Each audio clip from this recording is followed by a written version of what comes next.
All right, welcome. Audio sounds good. I think we're good to go. All right, a little bit delayed getting on the stream today. I was going to start just a little bit ago, but then the storms actually weren't as explosive developing this late afternoon as some of the model data, and then I decided to grab some dinner first before starting a stream, waiting for storms, and then having to take a dinner break. So now we have storms. Some of them are severe. You can see our tornado watch that was issued late afternoon. It goes another 4 hours. And the data on that, we posted about that a little bit ago on our social media. But that watch goes for a couple tornadoes possible, scattered hail up to 2-inch in diameter. And I think we've already seen a couple verified reports of large hail. And then scattered wind gusts up to 70 miles an hour possible. The model data does take a lot of this as discrete supercells early on, and then kind of congeal it into a line or a cluster, potentially even a couple different clusters as it works towards the Red River Valley. This is the Red River Valley North, like Fargo, Grand Forks, and into western Minnesota. Hey, Cruz, how's it going today? Hope you're doing okay.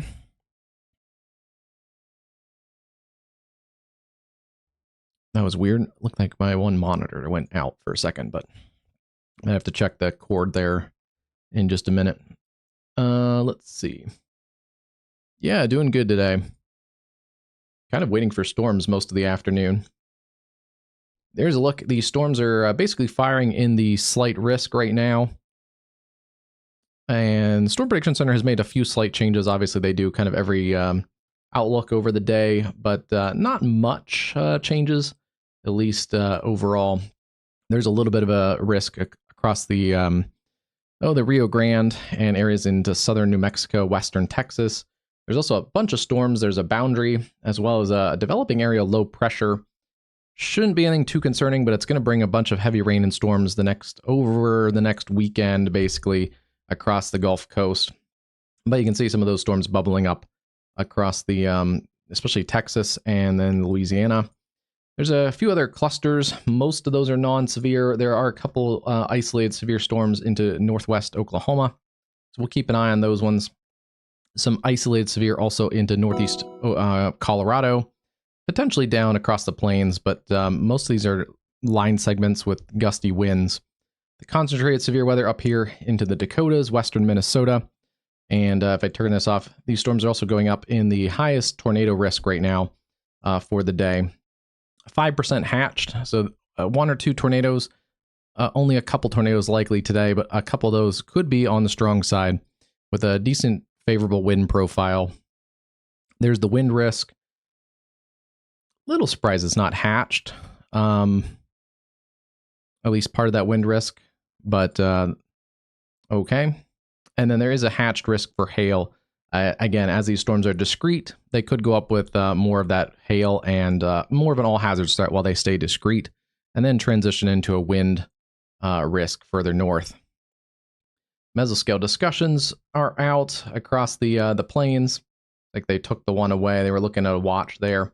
This one is a newer one. They are looking at some watch potential there across northern parts of North Dakota and extreme northwest Minnesota. I've been watching this storm as it's come across the Grand Forks area. It is now severe warned for quarter-size hail, 60-mile-an-hour wind. This is out of downtown Fargo. We have a decent number of cameras today, and this is a camera thanks to the University of North Dakota Atmospheric Sciences. This is one of their sky cams looking at that storm that is now tornado warned, or is now severe warned over Grand Forks. Rotation is picking up in that cell just a little bit. Looking at some shear rate in this area here, just to the, I guess, just to the north of this camera perspective. So we'll see. Just looking at the last couple scans, yeah, it's a little bit more organized. So we'll keep an eye on that for rotation. There's also a, we don't see it on here, but there is a severe weather watch across parts of southern Manitoba, including around the Winnipeg area. This area was pretty hard hit earlier this week. Yesterday, I believe there's probably a couple tornadoes in Manitoba. But this is a storm to watch if you're southwest of Winnipeg. It's going to be south of LaSalle, still west of Morris, Manitoba.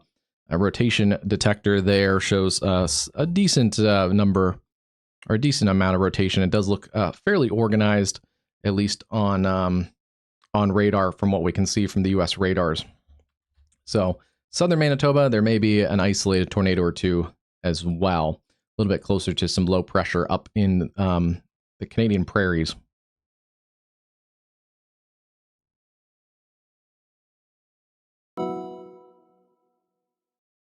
You can see just since we started the stream, there's been a couple new severe warnings. Hey, Glitter Queen, how's it going today?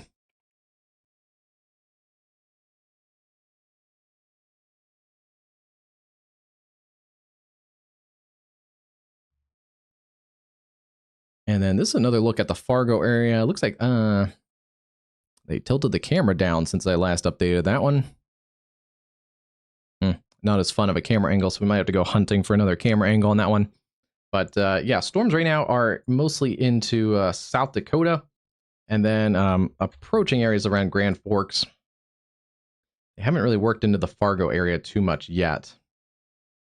Yeah, some showers kind of working into Fargo right around now, but not really stormy. Most of the severe weather down in the parts of South Dakota, and then also watching that one storm near Grand Forks.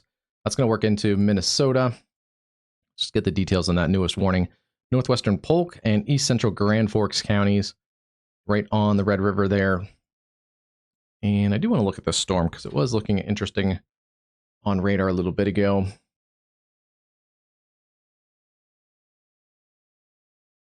Not really showing much rotation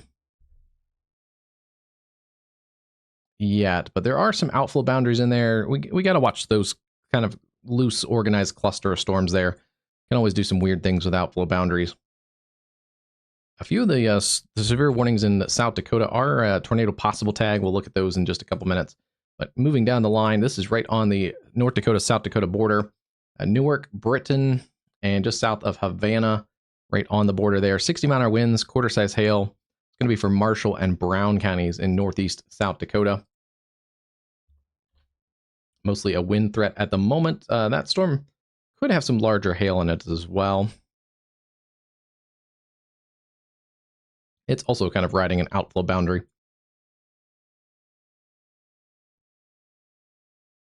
And then this was a more potent storm with a tornado possible tag. I believe there's a couple of chasers on this one too. Near Bonilla, South Dakota.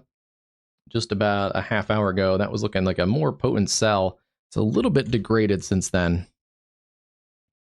Yeah, back here it had some rotation near Bonilla. And it has kind of lost that a little bit. North of Huron, South Dakota. A new tornado warning has been issued. All right, perfect timing as we're going to work down to those storms anyway.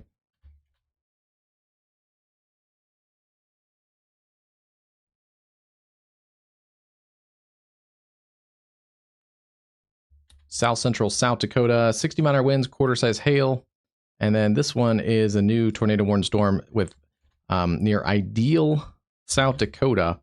It's going to have at least lime-size hail. So this is one of the more strong and considerable threat. It was a tornado possible tag. It was one of the other tornado possible tags I was going to look at. See, their rotation has picked up in the last, probably about a half hour or so, just near the Ideal, South Dakota area, north of Winton, along Highway 183. Hey, Redbird, how's it going today? Yeah, there's the larger hail in there on correlation coefficient, and should show on ZDR a little bit as well. Hail may have actually come down just a little bit. Good to hear, as always. Yeah, that's going to be just north of Winter, South Dakota. That's in Tripp County, about central Tripp County, South Dakota. So first tornado warning of the day, I believe.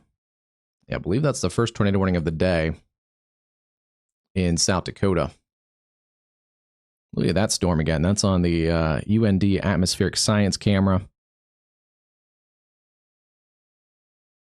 This camera has had actually several rounds of storms. There's kind of a loose cluster storms in that area. So it looks like the next storm down the line or in the cluster may be starting to build towards this camera. Yeah, that's going to be looking out at this storm. Just kind of getting organized. A lot of lightning. We have a new lightning counter thanks to the latest update on Aguacero weather. I believe it counts all lightning strikes, not just cloud to ground. I would guess they might adjust that in future updates just to give us some flexibility. But right now, looking at, let's go down to our tornado warning storm. Lightning is kind of a loose indicator of storm strength. More lightning tends to correlate with stronger storms. And yeah, this cluster right now, just kind of in this zoomed picture, over 1,000 lightning strikes. Again, that's not all cloud to ground. That's includes the cloud to cloud and inner cloud lightning there too. So not quite a perfect correlation, but yeah, this storm definitely means business. We can also look at it a couple different ways. Let's go to Echo Tops and see what this looks like. Yeah, it's pushing about 60,000 feet. So that is essentially about twice the height of commercial airliners. That's a big storm. So that also indicates this has a robust updraft, capable of producing that larger hail as well in Tripp County near Ideal, South Dakota.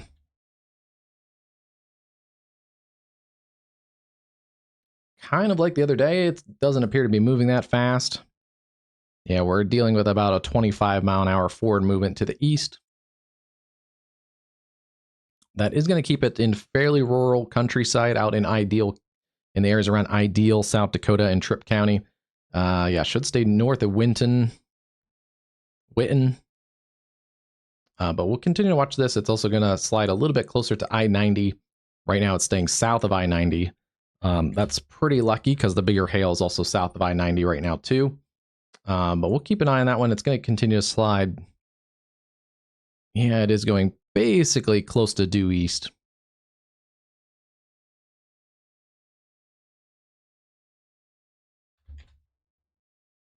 Seeing kind of broad rotation in there.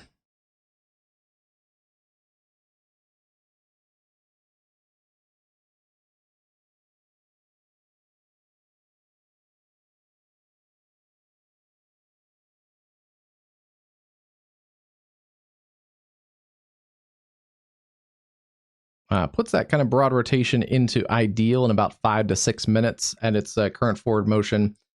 Hamil, about 33 minutes. That's along South Dakota Highway 49. And then if you live out in eastern Tripp County along Highway 47, it's going to put it there in about an hour.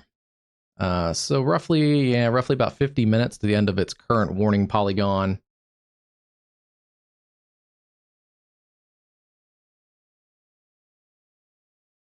And Ideal is the only kind of designated community, but there are populations out here. See, these are all farm roads. There's a bunch of farmsteads and kind of loose, organized communities. New This now information. has been This tornado warning observed. has been upgraded. So there's the upgrade to that. Oops.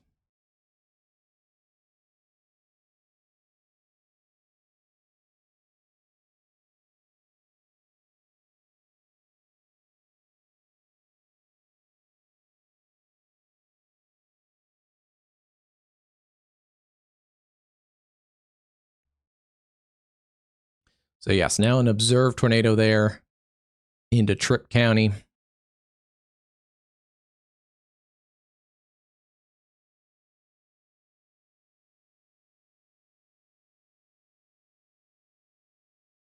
They haven't updated the text yet, but they've updated the warning polygon. That's why you can see it flashing there.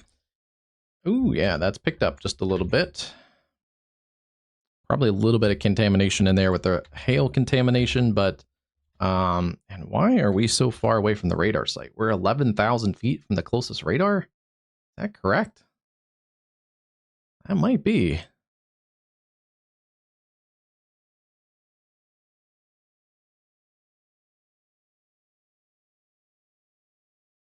Hmm.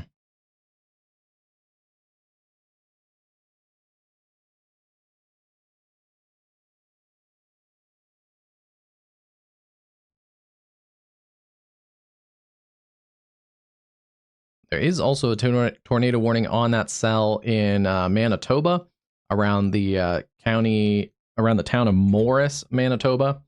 So keep an eye on that cell that we went over just on the beginning of the stream.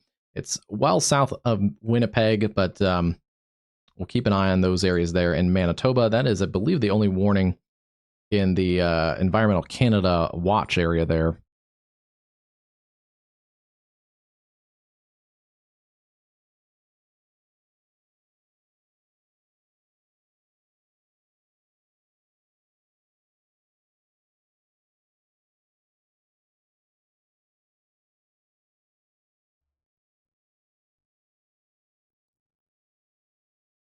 And just checking something to making sure we have the updated radar settings for that storm, that tornado warned storm.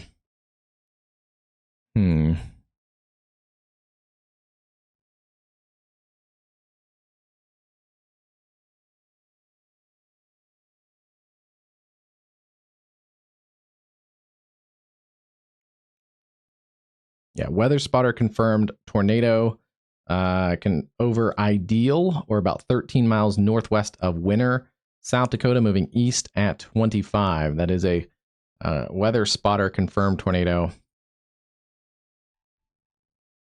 And yes, it looks like we are getting the most updated radar data out of the central Nebraska radar site.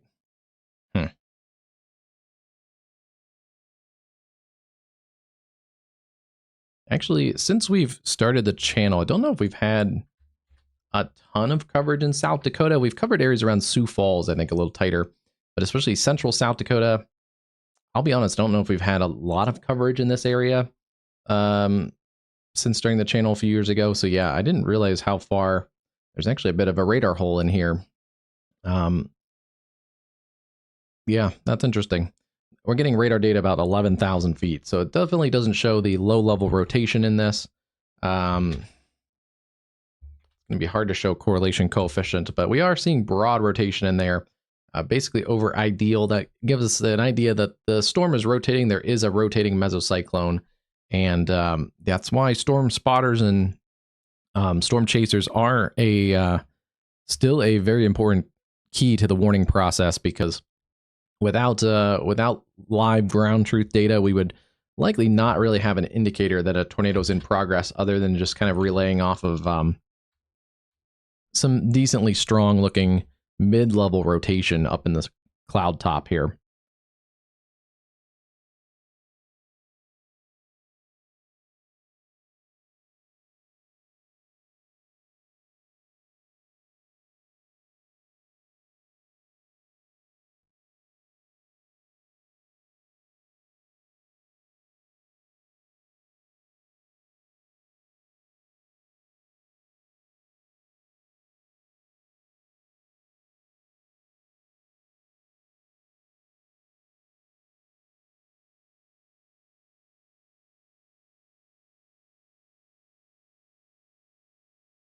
Switching over to that UND camera, they do have an east-looking camera as well, looking towards that or severe warned storm. And because that storm is getting backlit by the sun there, that storm has a really pronounced rainbow on it right now. So looking east from Grand Forks, if you're in the Grand Forks area, you're going to see that. That's a pretty classic-looking rainbow. That storm has, it's kind of come down a little bit. That storm not looking quite as impressive as a little bit ago.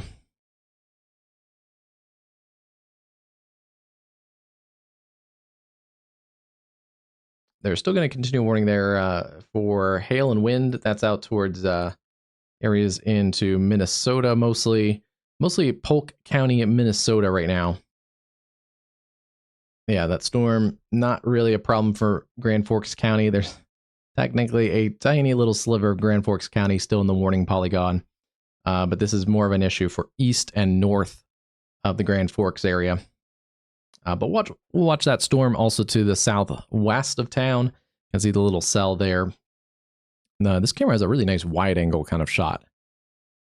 I assume both these cameras have a pretty good wide angle, so yeah. and they're up on top of the building, so they're nice and tall. Hey, ST Nguyen, how's it going today? Yes, Tropical Storm Amanda. Luckily, not much in the way of a threat. It looks like it's going to stay out into the East Pacific and should diminish in the next couple days once it gets into cooler water, but just going to kind of mill around out in the Pacific. There are a couple other areas that are ones to watch.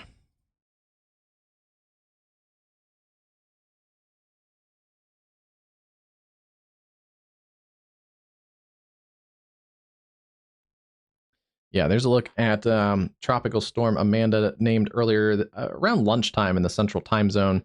But there she is. There's the wind field out here. And looks like the National Hurricane Center does have it staying as a tropical storm. So, and then becoming extra tropical. Oh, I don't even know when this would be. Let's see.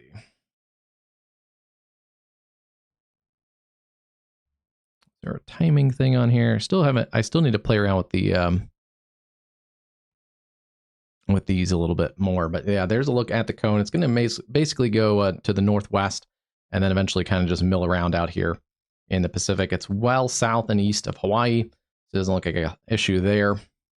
There are a couple other issues closer to the Mexican coast. So we'll have to watch for development there. 2-day chance, not much, but a 50% 7-day. And they've upped it to 50% chance for both of these areas of development, tropical disturbances off of the western Mexican coastline. So we'll watch those. There also is a area of interest, not really for the National Hurricane Center. They don't really outline anything, but there is a messy cluster of storms in the central Gulf that's going to work towards the Texas and Louisiana Gulf Coast later this weekend. We'll keep an eye in low-end chance of any development there. Otherwise, the rest of the Atlantic is good to go. Typically in the Atlantic Basin, not much development happens out in the most of the basin. Kind of a little favorable area for development in basically June is the extreme western Atlantic into the Gulf and areas right around Cuba, western Cuba. But yeah, you got to watch stuff kind of close to home in early part of the hurricane season. And June 1st is the official start of the Atlantic hurricane season. So we'll keep an eye, but nothing too concerning yet across the Atlantic basin.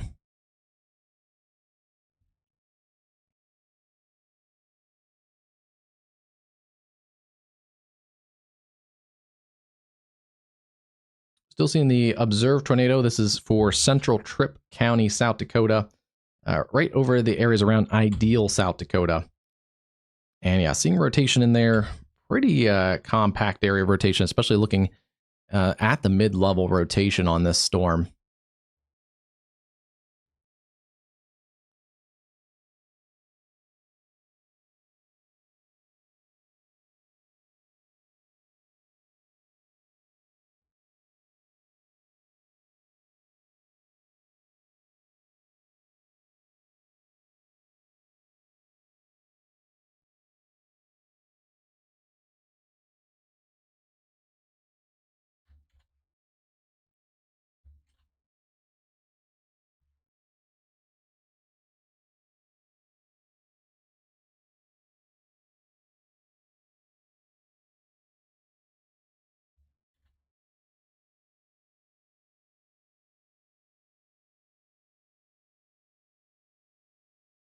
The other storm in Canada that is tornado warned in Canada, our only tornado warning there, is just north of Morris, Manitoba. This area does not look quite as imminently tornadic as it did earlier. I back up the radar data. This is about 640, 645. You can see it's a little bit more of a pronounced V-notch supercell, fairly small supercell, but it does have a little bit of a hook and better rotation back here as it was west of Rosenhof in Manitoba. It has progressed to the east and still kind of a little bit more disorganized than it was a little bit ago, but we'll keep an eye on it. it looks like it may be a little outflow dominant at the moment. This is passing just north of Morris, Manitoba, and will go south of St. Agatha. So keep an eye on this one. Tornado warning there in by Environment Canada. That does go for that area around the Morris area, north of Low Farm, Manitoba. And that is moving east at 25 kilometers an hour. That's a pretty slow moving storm. That's going to be like 15 miles an hour, I believe. Yeah, about 15 and a half miles an hour. So fairly slow forward progress. And yes, they do have it moving east. So that's going to cross the Lord Selkirk Highway here in a little bit. The main highway between the states, the U.S., down to Grand Forks, and then also up to Winnipeg. So that becomes I-29 at the state line. So yeah, dangerous, well-traveled highway. Tornado warned storm passing those areas. Rosenhof, Rosenort, Albigny, and Morris need to stay in your tornado safe space there in Canada. That's southern Manitoba. Yeah, it was definitely a little bit more pronounced earlier. So we'll continue to watch cells in Manitoba, but don't look as tornadic right now as they did earlier. And right now, that is the only warning in that watch area. That's a severe thunderstorm watch for areas around Winnipeg. There's the entire watch area. Very similar watch area to yesterday's severe weather watch in Manitoba. So if you were in a severe watch yesterday, you're probably in it now again. So keep an eye, especially it looks like this is a little bit less scattered and a little more concentrated to southern Manitoba. For Winnipeg and points south and west, that's where the more concentrated area of storms appears to be at the moment in Canada.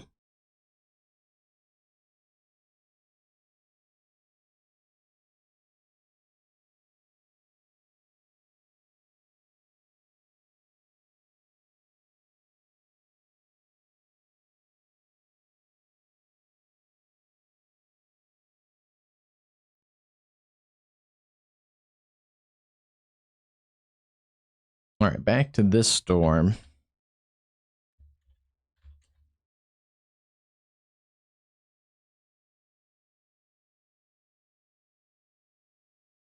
Still seeing rotation over the ideal area, essentially still in central Tripp County.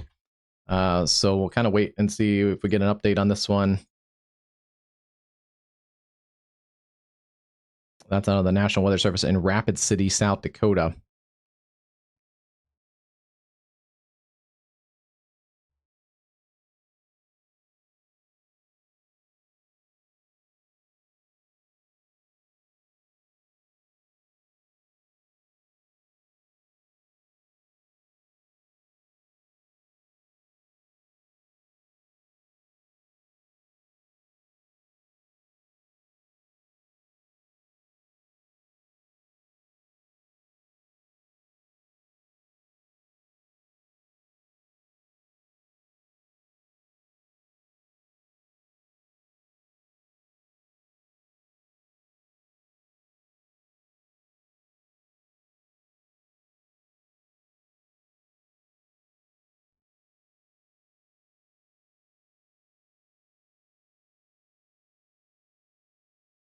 There's some of that rain coming down around the Fargo area, but no severe weather yet in eastern parts of North Dakota.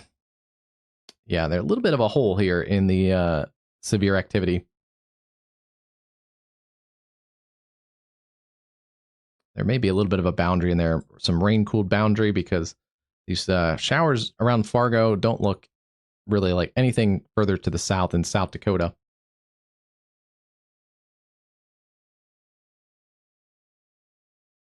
So let's see here. Still looking at this strong storm near Britain, South Dakota, that's riding right along the state line. 60-mile-an-hour winds and ping-pong ball size hail. And then we still have another severe thunderstorm. This is in the areas around Watertown, South Dakota, kind of a cluster of storms in there. small hail, gusty winds. And this is one of those kind of clusters. Any of these little cores in here could have some quarter size hail. Not right over the Watertown area, but just in the general area, any of those could have some quarters in them. So we'll see. These are, once again, kind of a mesoscale day. It's a little bit of a more localized event, and we'll see if anything kind of plays off the boundaries that were set by storms earlier today and over yesterday. This appears to be a little bit more cohesive an environment across east central South Dakota for some bigger storms, and that's why we do have our tornado warning storm there. Still observed, and have they updated it at all? No, they have not updated in the last 20 minutes. Just based on the velocity scan, it doesn't look quite as organized as it did earlier. Again, this is mid-level rotation looking up about 11,000 feet. So take that what it's worth. But if there is a tornado, it's going to be here still in central Tripp County. Looks like just north, and there's an update for it. Okay, kind of what I was saying. They've dropped it down to radar indicated. Radar indicated rotation, and that is just to the north and east of ideal South Dakota. Basically, if you live in Tripp County between 183 and areas around South Dakota 49, that's going to be the most potent area of rotation. Let's see.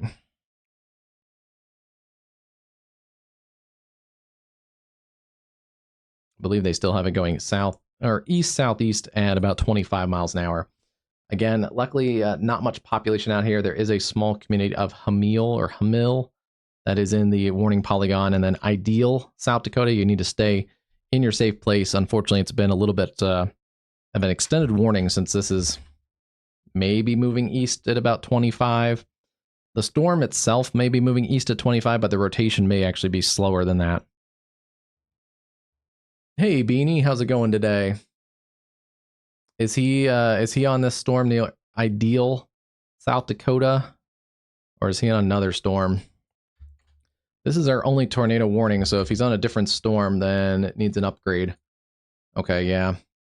Yeah, this looks like it's going to be maybe the main storm. It has pretty good access to warm and moist inflow. Not too much storms around it right now, though there are some more cells going up to the south. Keep an eye on that one. Yeah, unfortunately for us, it's in a bit of a radar hole, but large hail and tornado still possible there. And wouldn't be surprised if the hail threat has grown a little bit with this core right in there, central Tripp County. Yeah, and I would guess it has weakened, just that it's gone back to radar indicated.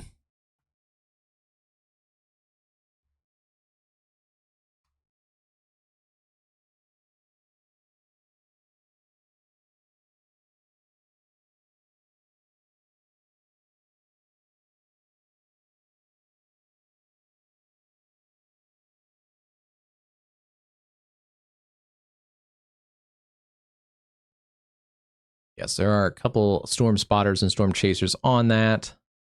And it does look like that tornado has roped out.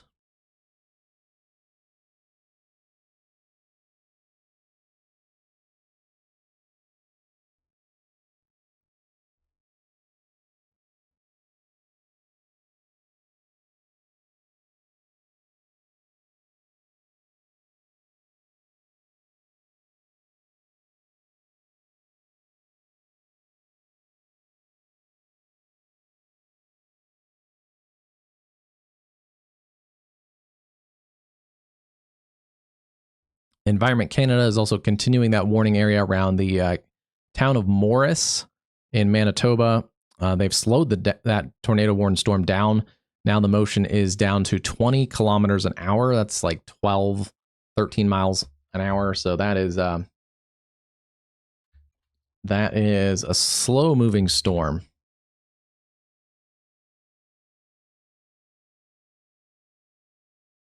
Yeah, I didn't realize how much of a radar hole this part of South Dakota is. We haven't had much coverage in this area. we've had coverage closer to Sioux Falls, but and I think closer to Rapid City, but this particular area there in Tripp County is a bit of a radar hole, which I did not realize until just a little bit ago. Did it freeze?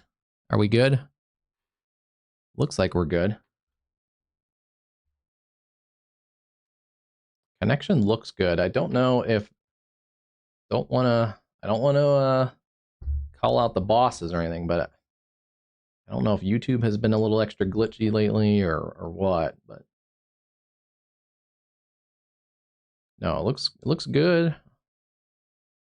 If it froze up, just refresh your screen there and see if that works, because it looks good on my side. Oh, the traffic camera. Beanie, you're scaring me. I thought we had major issues. Yeah, the traffic camera may go through some freezies. There it goes. Luckily, not much is going on in those cameras around Fargo. There is that storm, severe warning storm looking east from the Grand Forks area. Still kind of disorganized. There's a little bit still of a rainbow on the southern side of that, just above the tree line. You can see a little bit of a hint of a rainbow there. And then where's our other? This is downtown Fargo. Sounds good. Have a good one there. We'll be on for a while. Some of this model data takes these discrete cells and pushes them east as a cluster. So we'll see if we get any more tornado warnings, but we may get more of an MCS kind of develop out of these. Tornado watch, I believe, goes until 11. Check the details of that real quick, but I believe it goes till 11. Yeah, 11 p.m. Central.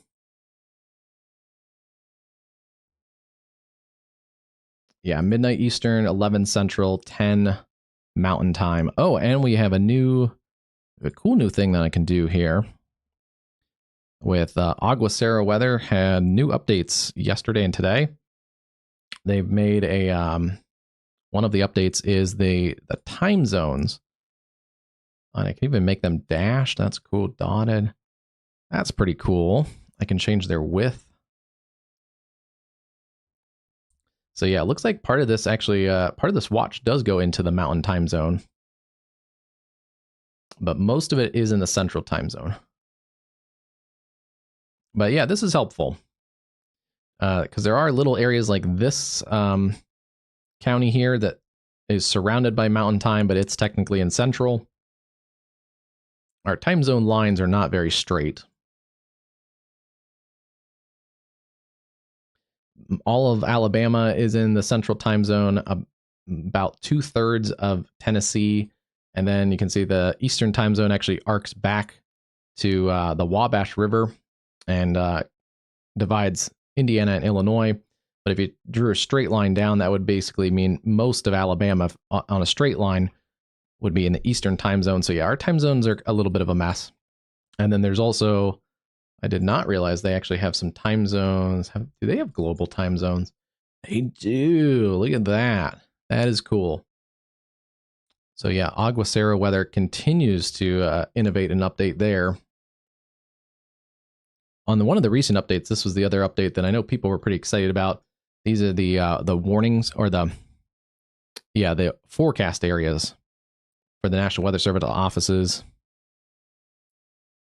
Maybe I can bold that too, just so you can see it a little better. So yeah, this tells you which office is which area. So we're, well, this is going to get a little weird here, because this is actually a tornado warn cell. It's basically at the intersection of 3 different CWAs, or the warning forecast areas. So that'll get a little interesting here, and that's why we have a considerable threat severe thunderstorm warning to the east northeast. There's no warning right now to the directly east, but it's also moving very slowly, so that's fine right now. But these little situations get weird because the different forecast offices warn things just a little bit differently. They have different philosophies on when to warn, how to warn, that kind of stuff. So yeah, we'll keep an eye on that one. I'm going to turn those 2 data layers off, since we're mostly right now working into the, and actually I don't know if I don't know if we'll see much action in the mountain time zone here, at least for this watch area. I don't think that would be Stanley County, South Dakota, maybe a little bit behind in the cooler part of the atmosphere. So I don't know if we'll get any new storms developing to the west. I think most of the storms that we have are probably the ones that will continue to expand towards the east. And just for quick reference here before I turn that off, but Manitoba is also in the central time zone. So, and that is, I believe, all of Manitoba is in the central time zone. So yeah, that's helpful. Canada has little differences too. You can see since there's an area there around Flin Flon, it looks like it bubbles out. So the whole community right along the border is in the same time zone. So, and we kind of have that situation with Chicago. Since Chicago's in the central time zone, they expanded the central time zone east to put most of those bedroom communities in northern Indiana into the central time zone. So time zones are interesting.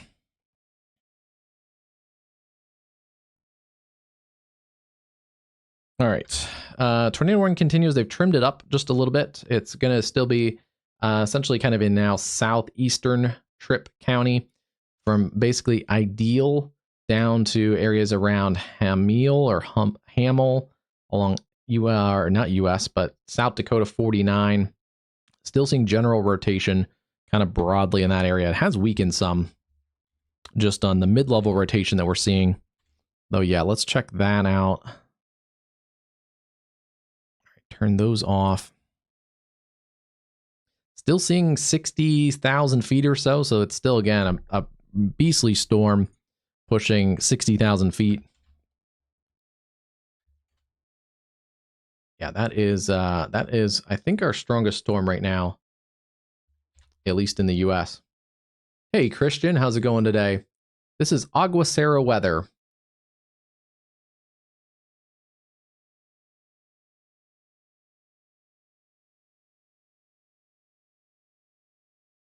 Should show up. If you need the link, it's not a direct link, but you can type it in up at the very top corner of my screen, up by the subscribe button. You can also subscribe while you're there, but you can see the link there, aguacerowx.com. And very cool. It's a very cool app. It is browser based, so it won't take up a ton of data for you, or it shouldn't. And also has a bunch of different subscription tiers, including a free tier. You don't have to even subscribe. You can just click onto the browser and you'll get most of the data that you see here. I have things a little bit extra customized, but yeah, pretty cool stuff. And we can do all kinds of data visualization. In fact, let's do a little bit here with this storm.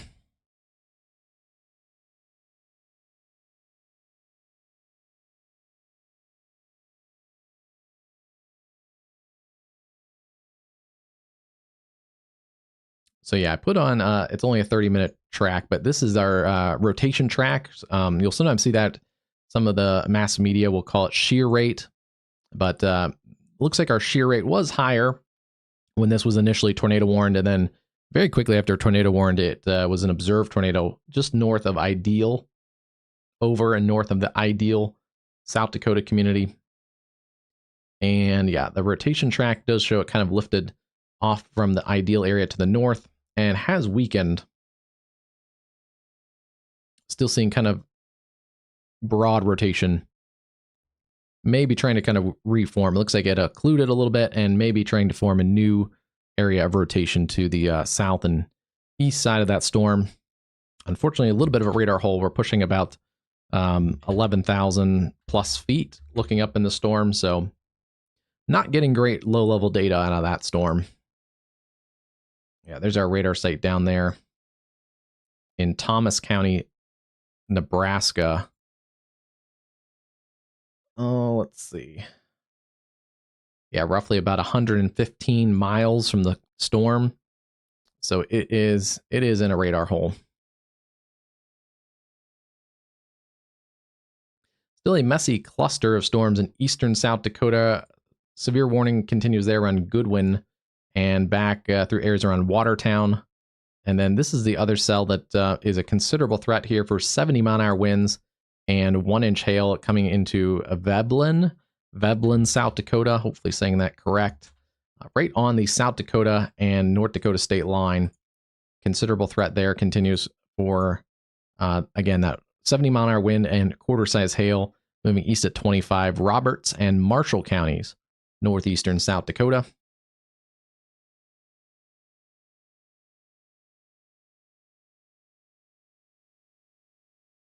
And then our other cell, let's pull that up. That's a pretty shot there out of the Grand Forks area looking to the east. We'll see if they up a new warning on that one. If it is quarter-size hail, has been issued. Would be the max there, and 60-mile-an-hour gusts. You can see the outflow boundary across the Grand Forks Metro, down through Thompson in North Dakota. Those storms in eastern North Dakota are generally on the downtrend.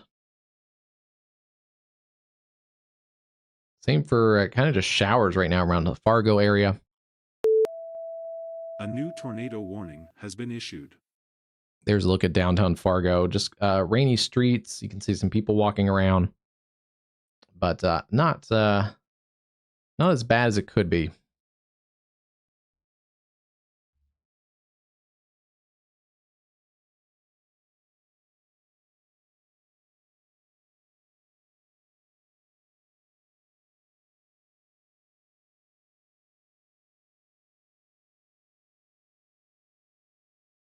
It does look like this cell has also weakened. It's near Morris, Manitoba.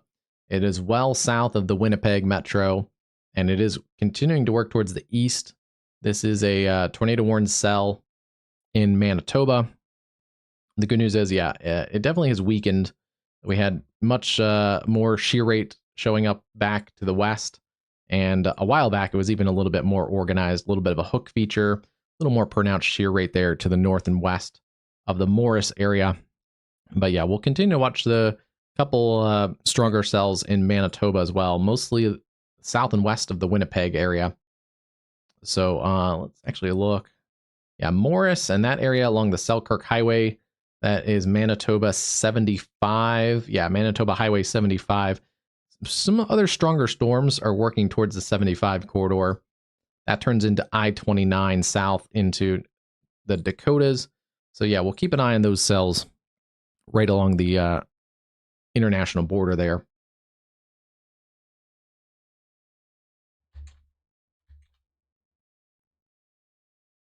And yeah, still seeing that strong storm pushing out those 70-mile-an-hour winds. You can see the outflow boundary on this one. That's why if it wasn't outflow dominant, it could be a little bit more of an issue. But right now, it is a big surge of the wind in there.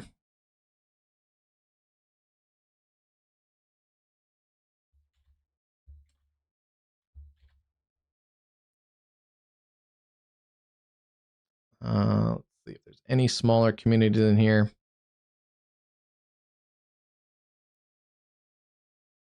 Looks like there's a state park, Sitka Hollow State Park.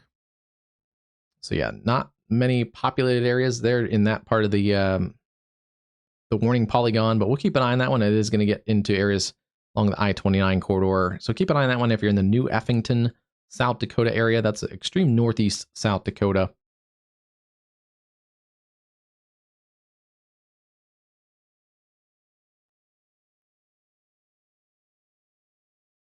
And yeah, they did issue, since the other tornado warning was expiring, they issued a new tornado warning. It's such a slow mover. They've covered basically the same areas as the original tornado warning, but just trimmed it up a little bit. And again, this is an area there where there's different warning offices. We'll see if any of the other two warning offices, there's Rapid City here. There is, I believe, I don't know what office that is. And then there's the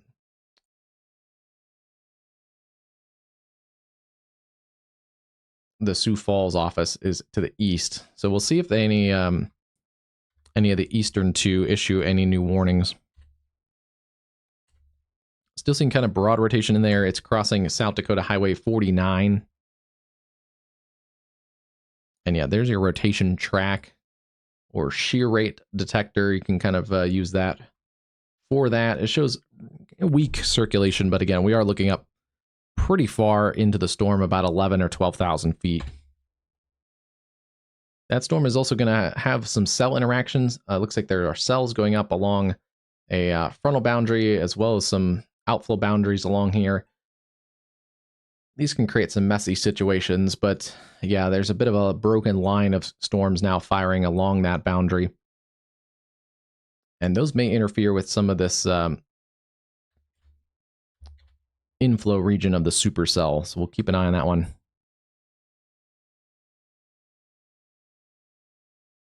Yeah, how fast things have changed. Where is it? There's our Grand Forks camera looking to the west. The setting sun, late evening there. In the northern plains and northern U.S., it gets dark quite later now. Now that we're into June, headed towards the longest days of the year. But yeah, the clouds look a little different. They don't look as mean or ominous as they did earlier. So looks like we may be behind that boundary now across the Grand Forks area. Looking to the east, you can see it's a different look, a little bit much more convective look. Still a little faint hint of a rainbow there, just above the tree line, left center of the screen.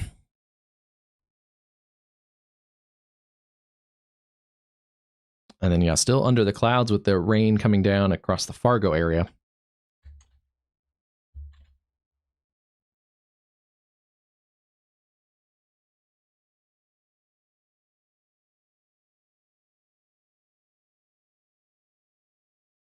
There's been several other severe thunderstorm warnings through the afternoon, actually, with some of the storms across the Gulf South and actually even across the southern high plains.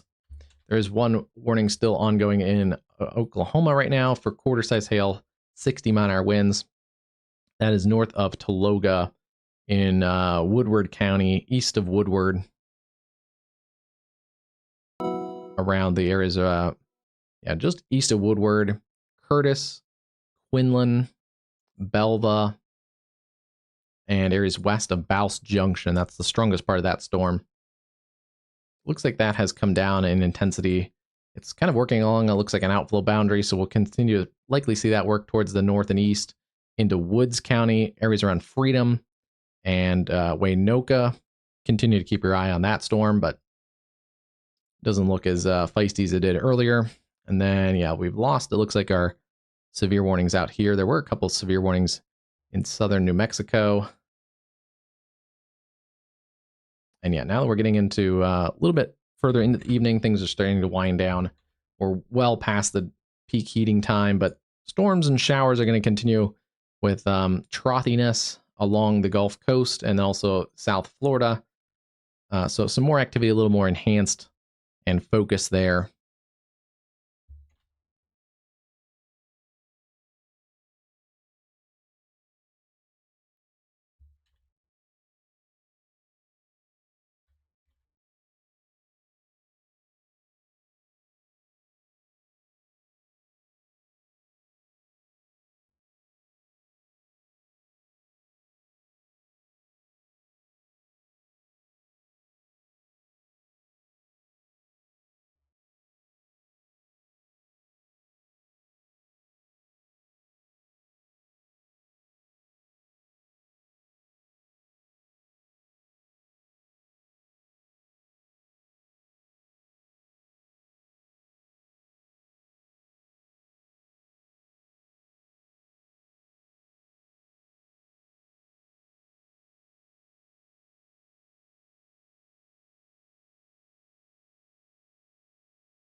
So they have dropped the one county, Dickey County, North Dakota, from the tornado watch. I wouldn't be surprised if they start to trim a little bit of these northern counties into much of North Dakota right now seems to have a lower end threat, except maybe this area around Hankinson, Fairmount. We'll keep an eye on that area with the strong storm approaching the I-29 corridor around New Effington.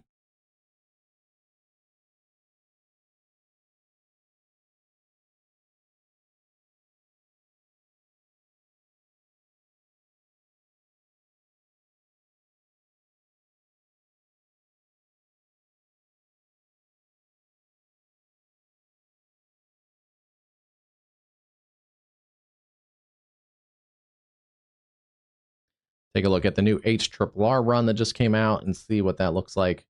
Doing a pretty good job, looks like, of current data.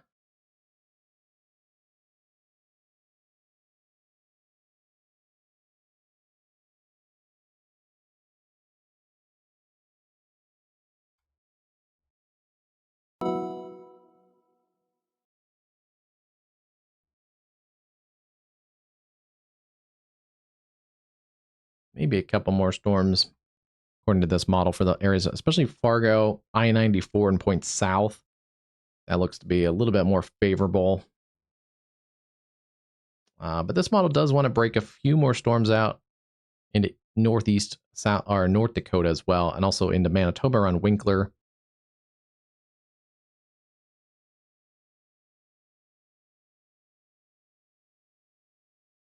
Although about the 9 central time zone or time, it does push most of the storms across the Red River. But yeah, we do have to watch this kind of area here. It's southern South Dakota, extreme northern parts of Nebraska. That's where we could get a bit of a cluster that forms, or even a couple different clusters that form. And that may push its way towards the I-29 corridor, especially across the areas around Sioux Falls, Brookings, into that 10, 11, even closer to midnight hour, with more of a kind of a scattered and disorganized look to the storms further to the north.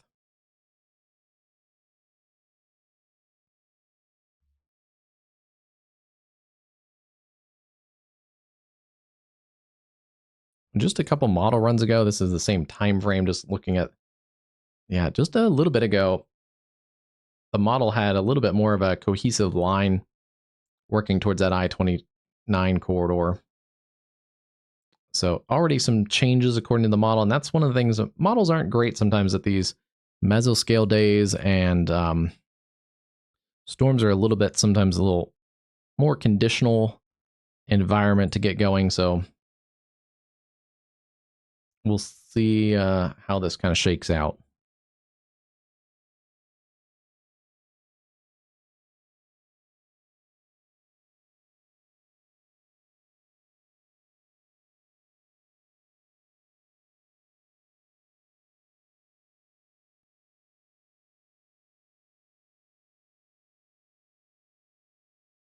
This tornado warning storm is not looking as healthy right now either.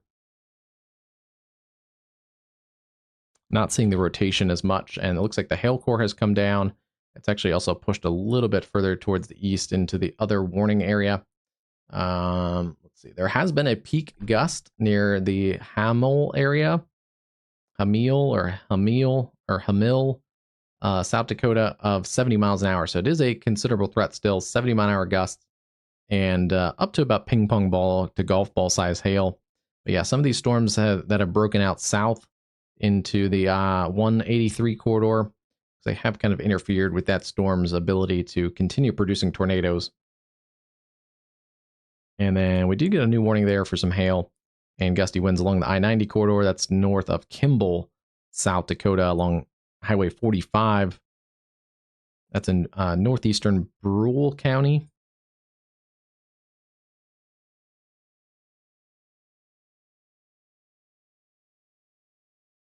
A couple other hail-producing storms. There's a kind of a cluster of them around the Watertown, South Dakota area.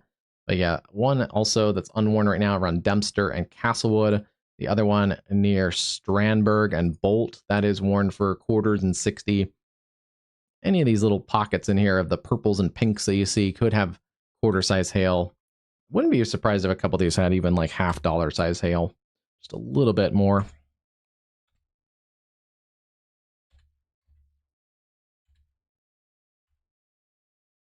Yeah, there's a little bit of a hail core in that one. That's come up just north of Dempster. Yeah, just in the last couple minutes between Dempster and Castlewood, likely at least some severe hail in that location. See, this cluster also has a decent amount of lightning strikes, about 1,300 to 1,400 lightning strikes. Again, that is a overall count. That's not just the cloud to ground. And yes, they have warned that new warning there for the storm that we were just talking about. Dual, Hamlin, and Codington counties in northeastern South Dakota. Moving northeast at 20. It's going to affect some of the same areas that have had already a couple rounds of hail-producing storms across this area around the Watertown, South Dakota area.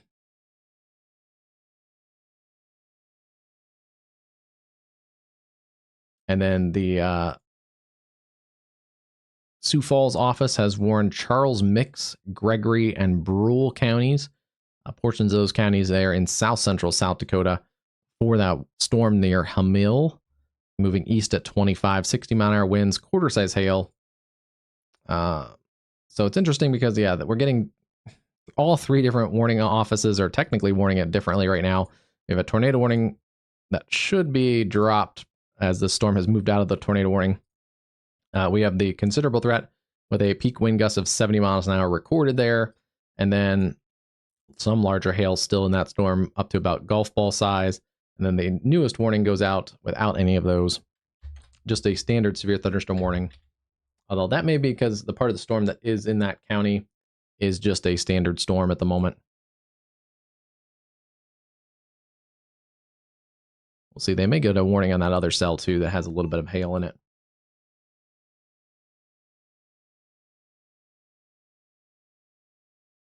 They're going to extend out that other considerable threat for the 70-mile-an-hour winds. That storm has left a outflow boundary there across northern South Dakota. Good news is the hail has come down on that one. It's less than an inch, about nickel-sized hail. Still seeing those gusty winds south and west of New Effington. That is going to approach the I-29 corridor. Looks like there's not really any communities out there, but basically I-29 and County Highway 23 south of New Effington. That's still one of the nastier storms at the moment.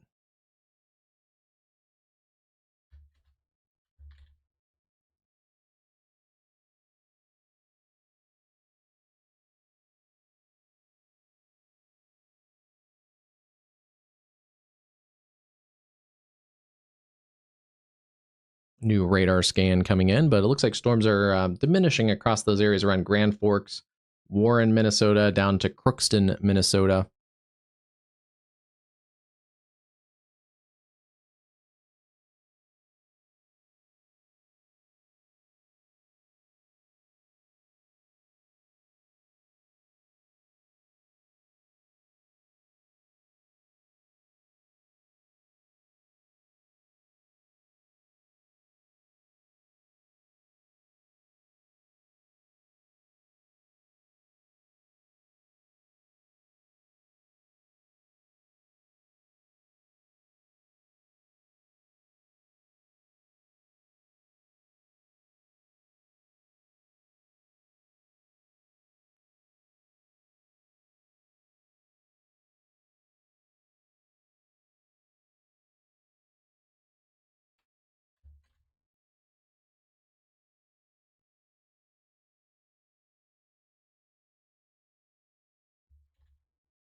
So back into southern Manitoba, we did get a new tornado warning. This is not the tornado warned storm earlier that went north of Morris. That storm is severe warned east of Morris. So it's crossed the Selkirk Highway. but still in there. Cary Hutterite Colony and Provincial Highway 23. We'll keep an eye on that one. The other cell that is warned is this one near Starbuck, Manitoba. So it has a bit of a hook on it. A little bit of a dry hook too. So this is likely an exposed mesocyclone. Yeah, it looks a little bit more organized. Doesn't show a ton, at least on the velocity scan. It may have actually had a little bit more rotation just a few minutes ago. So when it was tornado warned. So keep an eye on this cell south of Starbuck, Manitoba, and then approaching areas around Sanford, Manitoba. Yeah, there still is kind of broad rotation. Kind of in this general area, and that's right where that little hook feature is in that storm. It is kind of approaching some of the south and western areas of Winnipeg, around Oak Bluff, Manitoba.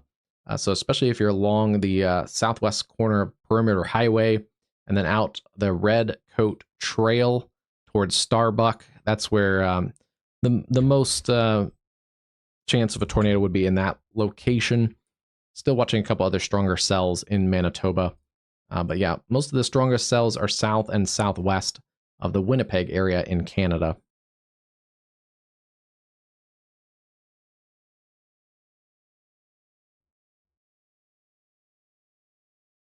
So one tornado warning there, and let's see if we can see it here in Aguacero too.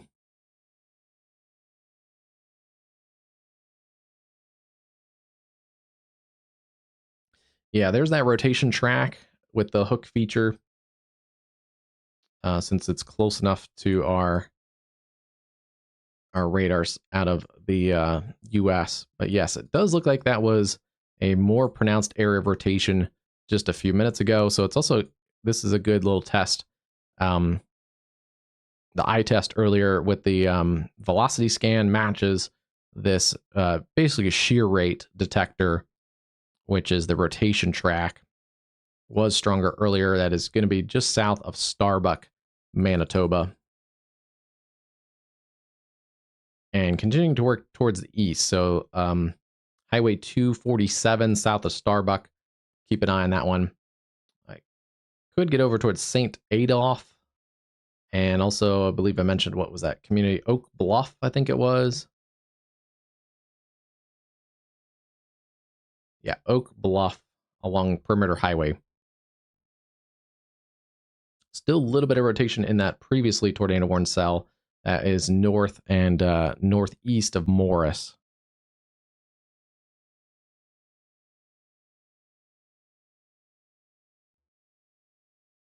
Let's see. All right, storms are behaving across North Dakota. Actually, mostly North Dakota is pretty calm right now. The strongest storm is in southeast North Dakota around Lingerwood, Hankinson, and Fairmount. Severe warning there. Goes another 27 minutes. Considerable threat there around Veblen and approaching the I-29 corridor, New Effington, with some 70-mile-an-hour gusts. Kind of this messy cluster of small hail-producing storms in eastern South Dakota. A couple of different severe warnings there. Any of those could produce small hail, quarters to $half size. Probably down here in east central South Dakota as well, like that cell near Alpena and back here towards Crow Lake. New warning there out of South Dakota. So yeah, they're going to continue that warning there in northeast South Dakota. And then our previously tornado warned cell has diminished. It's more actually now kind of joined this line segment. So still being warned, considerable threat for 70-mile-an-hour winds and ping pong to golf ball size hail. But I think the hail has come down on that cell. They have added back a tornado possible tag. So I like that. I think there's still potential in there to have a tornado. It doesn't look like there's not much showing also on velocity or shear rate, but we'll keep an eye on it. Christian, let's see. Found the site, but when I change between reflectivity and velocity, I have the warnings on.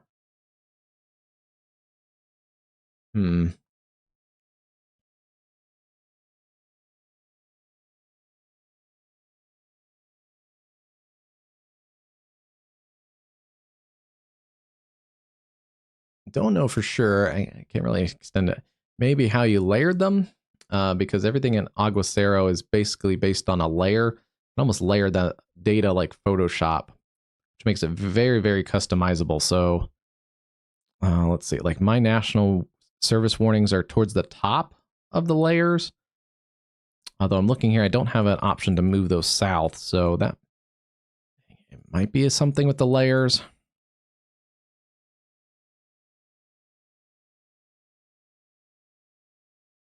Changing between velocity. Let me double check, but I change between velocity. I got it. Okay, yeah. And there's also quick keys. Velocity is V, and reflectivity is R, and storm relative is also S. So I use those quite a bit, the quick keys. Reflectivity, yeah, R, V for velocity, and storm relative.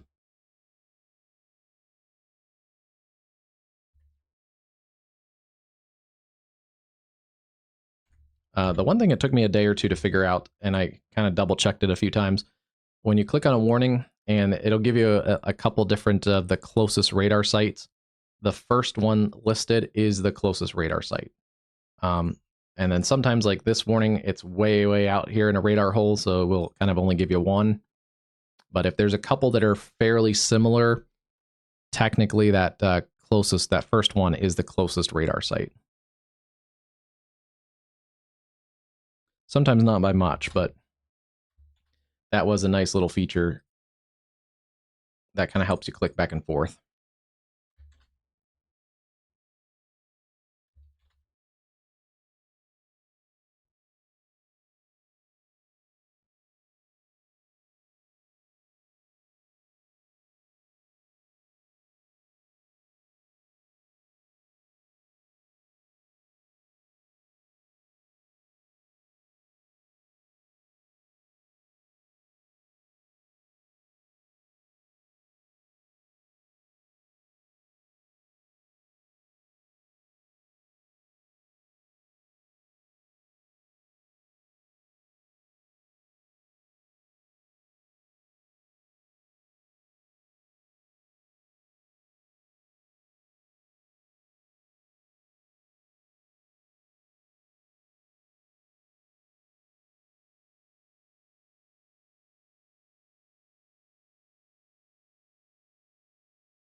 Checking a couple different sources here, just seeing if we have any new updates. So that tornado earlier that we were tracking near Ideal, South Dakota, should drop that warning, but should be dropped in just the next couple minutes. But anyway, that storm has moved off towards the east, no longer tornado warned, and it's more of a wind threat at the moment. But that storm earlier was a rain wrapped, or at least partially rain wrapped tornado, and it did occlude into the storm like we kind of saw it on radar. So yeah, so it was a fairly short-lived tornado with the rain cooled air wrapping around the storm.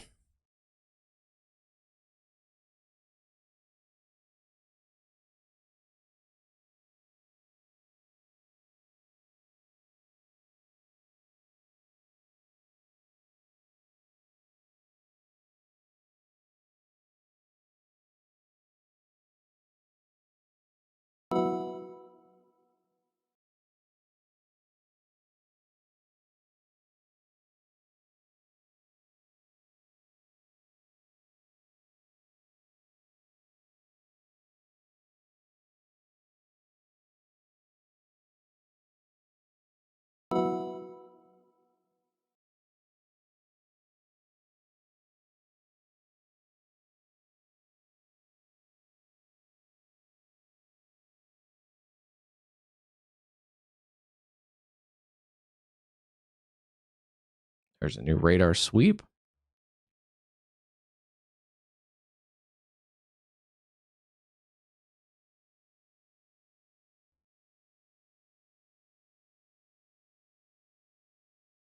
that radar sweep is a newer feature on Aguacero last week. When you enable radar sites, you can also choose to have a broadcast sweep of the radar. If you unclick only on new scan, it'll just keep kind of spinning around, which looks cool, but technically it'll show you kind of basically the edge of the radar. But other than that, I prefer myself to have it just sweep on new scan only. That way I know there's actually a new scan, which comes in every couple minutes. So we're kind of waiting. It's a little bit of a transition time, it looks like. We're kind of seeing if the earlier discrete cells, only really one of them was tornado warned, but there were a couple that had tornado possible severe thunderstorm tags. Kind of waiting to see if this right now somewhat disorganized cluster of storms into South Dakota does kind of organize as more of a progressive mesoscale convective system, as some of the modeling showed actually most of like the last 24 hours or so. However, on the latest model data, it did kind of wasn't as keen on that development. So let's take a look at this again. Actually getting new,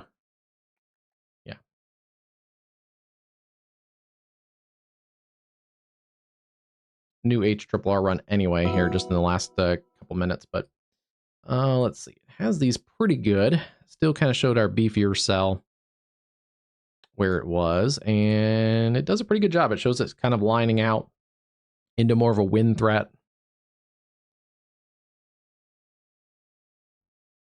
And yeah, still progressing to the east. Not quite as potent looking as it did a few model runs ago.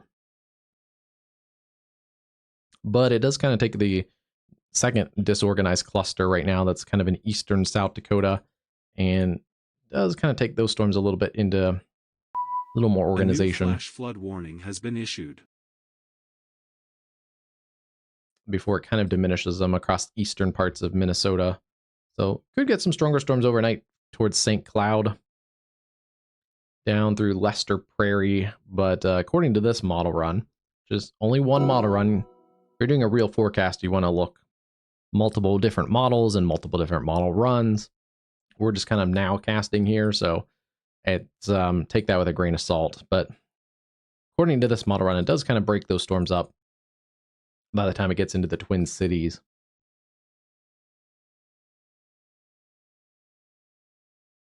And interesting, puts a little bit more morning storms into central Kansas tomorrow.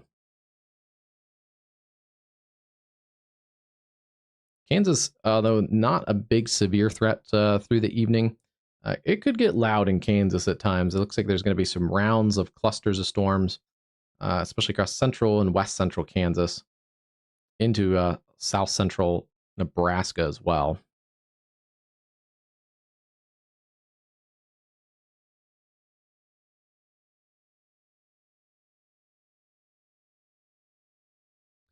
And then for our friends north of the border, the model does also show these clusters of storms across southern parts of Manitoba pretty good, also showing them, for the most part, the strongest cells to the southwest of Winnipeg. Looks like by about 10, yeah, probably in the next hour or so, by about the 9 o'clock hour to 10, most of those strongest storms should push east of the Selkirk Highway. And then, yeah, Winnipeg calms down into the evening. So maybe another hour or so of severe risk in the Winnipeg area.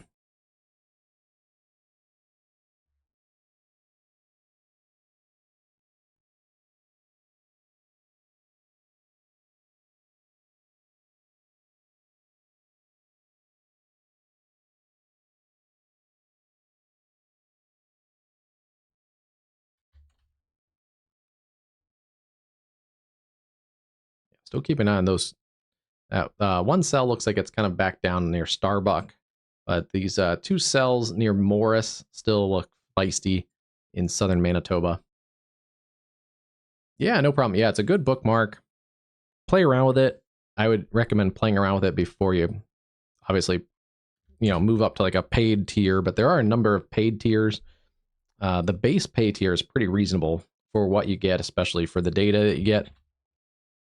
But yeah, it takes a little bit of getting used to, just because it's a little bit of a different, little bit more unique setup than some of the other radar apps. But once you do get kind of set up with it, it's a really cool, awesome feature, and you can kind of almost take the weather visualization data, and it almost has kind of a Photoshop like layered look.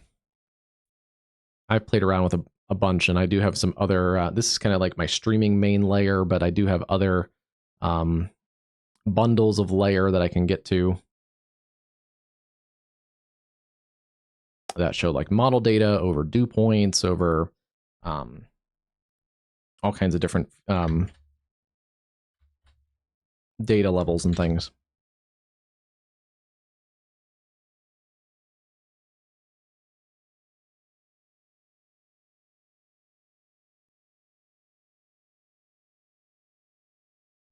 All right, we are getting a new radar sweep here out of our Sioux Falls radar, so we'll see how this line of storms is working into a little bit closer to the Sioux Falls radar.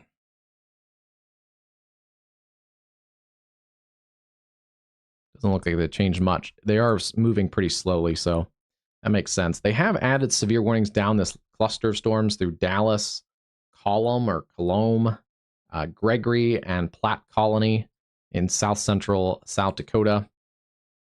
This is another kind of cluster now where I think any of these could have some quarter-size hail, 60-mile-an-hour winds.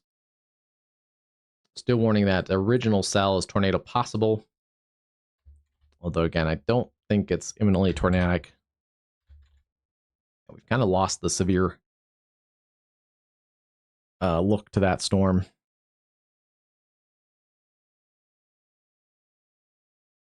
And yeah, not seeing much shear rate in that storm. That's come down. So it's mostly a cluster of storms with embedded pockets of hail and gusty winds at the moment.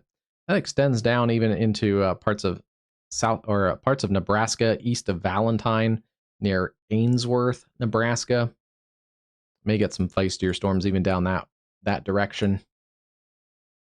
And then still seeing a pretty strong, robust storm working through New Effington, Rossholt, and basically right along the Interstate 29 corridor. Yeah, still seeing gusty winds, also pockets of hail in there. Looks like the hail core has come up some. Yeah, just on the last scan, it does look like a little bit beefier of a hail core right along this New Effington area along 29. So continue to stay in a sturdy structure away from windows. That's northern Roberts County in South Dakota. Oh yeah, that's a big county.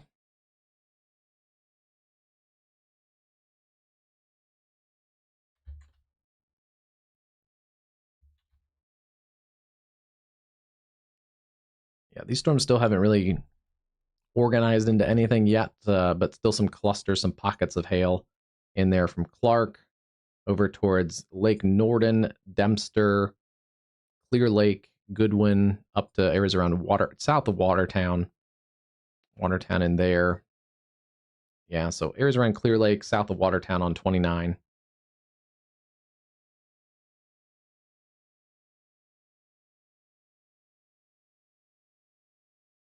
And as I kind of suspected, they've dropped now most of these North Dakota counties from the tornado watch. Areas around Ellendale, Oaks, Foreman, Lisbon. You guys are good to go for the evening, as well as areas around the Fargo area. It's just too rain cooled across Fargo. You can see that above me there. And further to the north, it does look also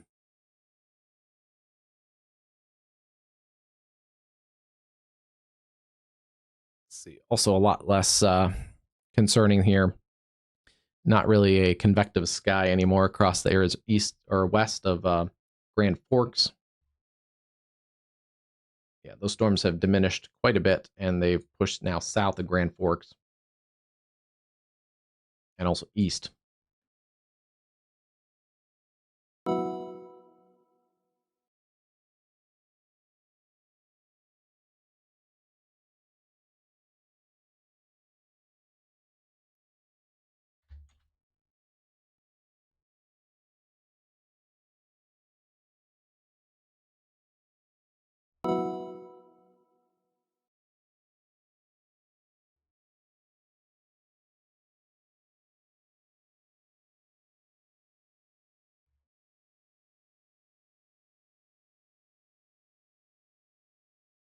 And it does look like our storms are diminishing across parts of Manitoba.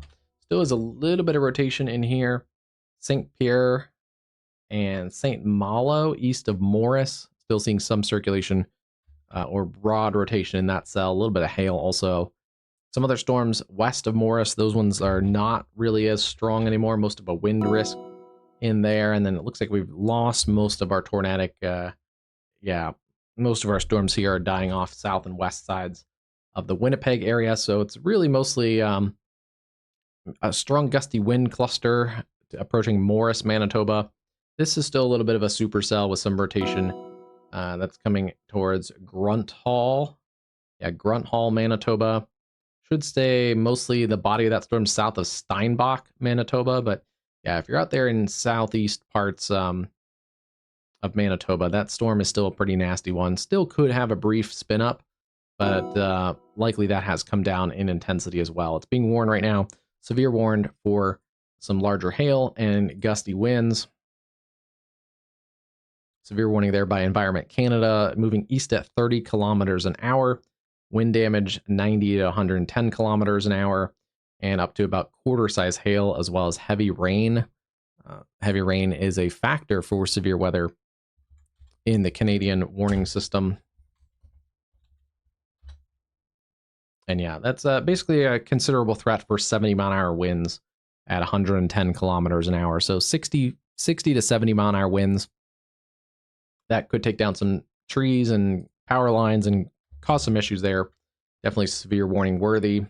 But yeah, rotation kind of broadly in there. St. Pierre, Sud, La Rochelle, right along Provincial Trunk Highway 23, just north of Dufrost, Manitoba.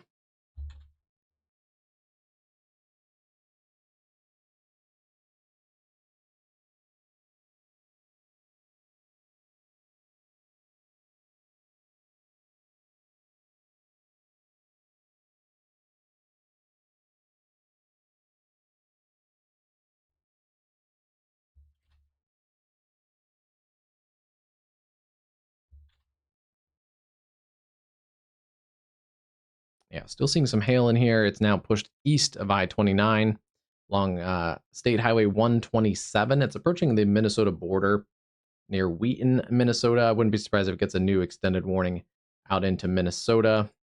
Keep an eye on this if you're on Dumont, Wheaton, up to areas there along the Red River, and then back towards Roseholt in South Dakota. One of the currently feistier cells at the moment. Still watching also that severe warning cell near Cavour or Caver. Quarter size hail, 60-mile-an-hour winds. Still do have this tornado possible tag in this storm.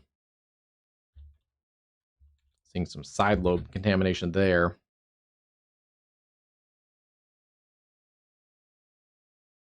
So yeah, the radar beam's looking right at the hail core in that storm, and you can double check that by looking up in the tilt. Go to a couple different tilts and see.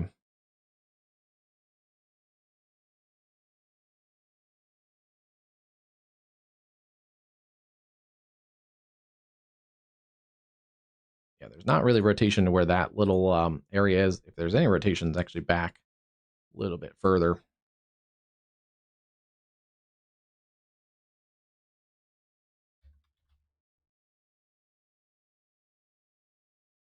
Yeah, if there's any rotation, it's back down here near Highway 50, just east of Ola.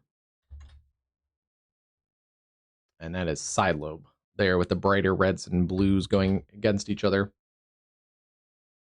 That also is a factor because this is straight down the radial too. So it's just the radar beams coming out like right now and just smacking off the hail core in that storm.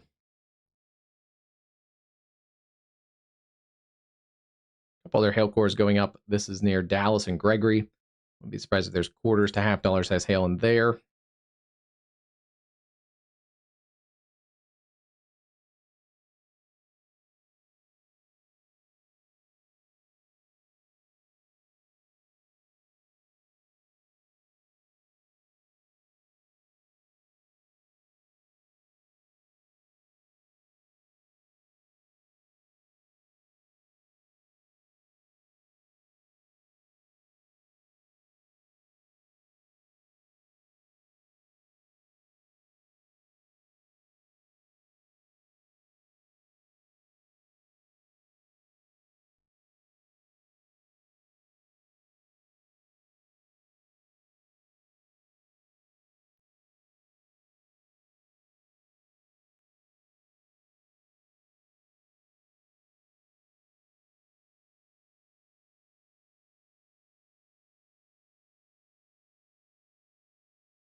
Oh, good. Here is, take a look at the hurricane model, the HFSA,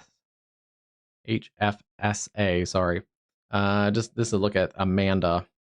Had some questions earlier on that one.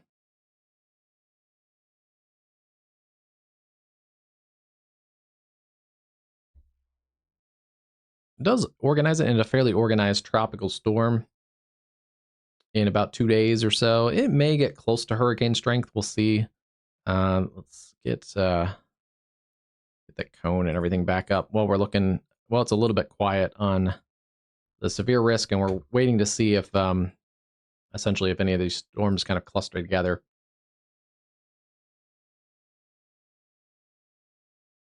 This model takes it a little bit out of that cone towards the east, but still basically the same idea. Takes it north to northwest and then pulls it back down to the south as it eventually kind of degrades. This would be by Monday, so could peak basically over the weekend after it kind of gets its organized in the next couple days. But yeah, Saturday, late Friday into Saturday, and then by Sunday should start to kind of wind down after it starts to make this turn. But yeah, that's interesting. We have hurricane data as well.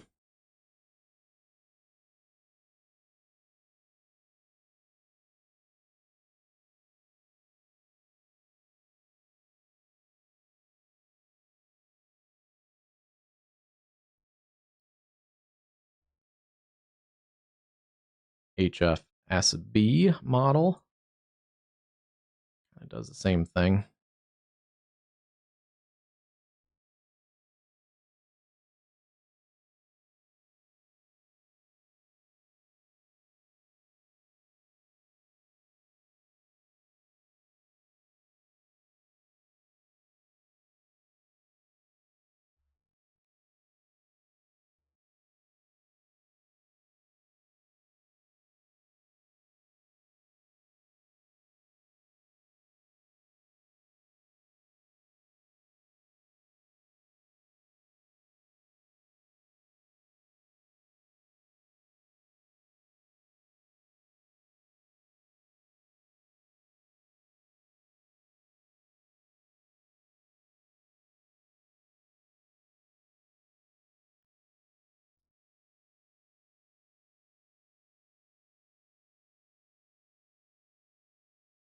It may make a run towards hurricane strength, just in that kind of 36 to 48 hour time frame before it kind of weakens.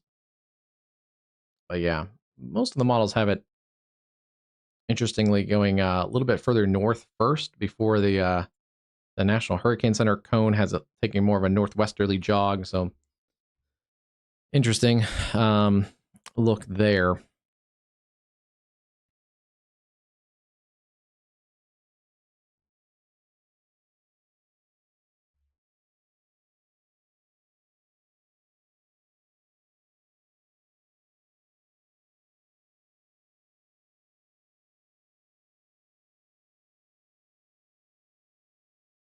And then yeah, not much going on.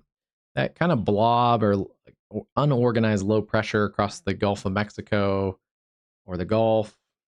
Whatever, models aren't really big on that one, but basically take it up towards the Texas and Louisiana coastline. Basically, there, not really as anything organized, but it is going to be a rainy weekend, it looks like, in the next 48 hours or so, with more rain and storms kind of working up into that Texas and Louisiana Gulf Coast. But yeah, that is interesting. We do have hurricane data.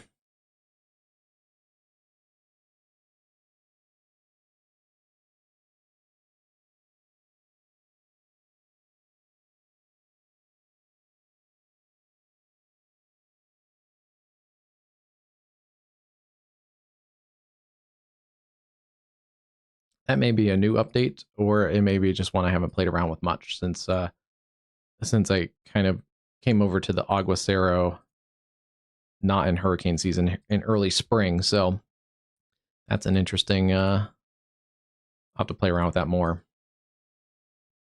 Let's go back and take a look at our severe weather setup. Yeah, it's a slow mover out there. Although it does, I mean, it looks, it's still gonna cover a lot of space. It's just, because there's not really a reference point out there, it looks like it's a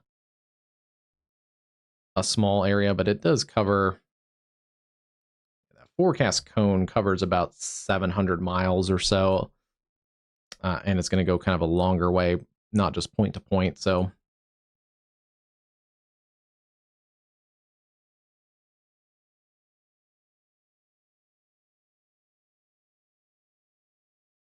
And that'd be like going from Vegas to the Texas Panhandle, essentially.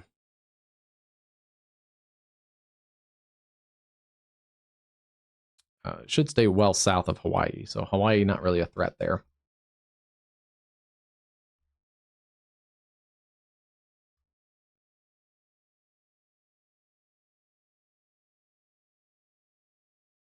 All right, yeah. These storms are basically centered in our slight risk area right now. And also, most of them are in the highest tornado risk.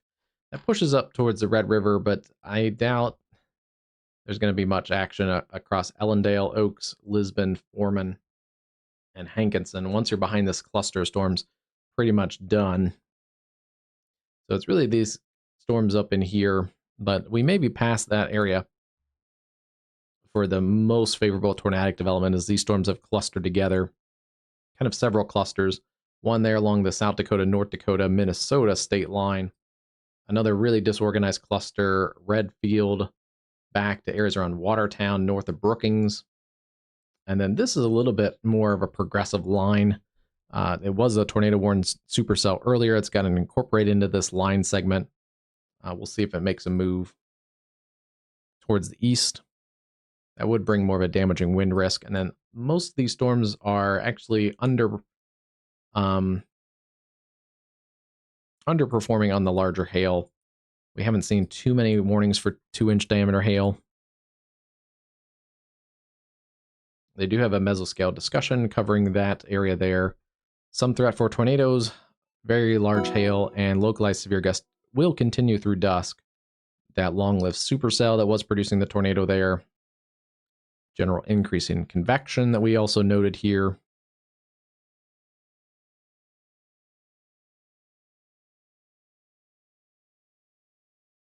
Okay, but there's a little bit of a strengthening low-level surface winds. So that is something good to note.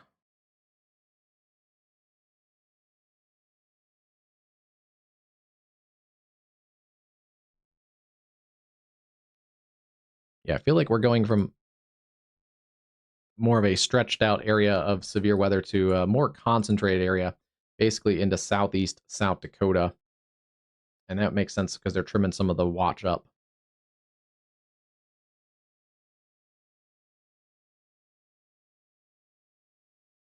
How's it going, Highland weather? Hope you got out and enjoyed the day there today in parts of western North Dakota or western North Carolina and South Carolina. Beautiful day. It looks like you guys had there.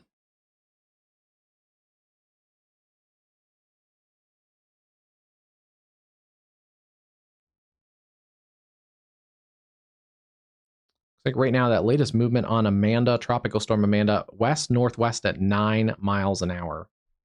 Right now, wind speed up to 40, max gusts up to about 50 miles an hour, pressure 1,006 millibars.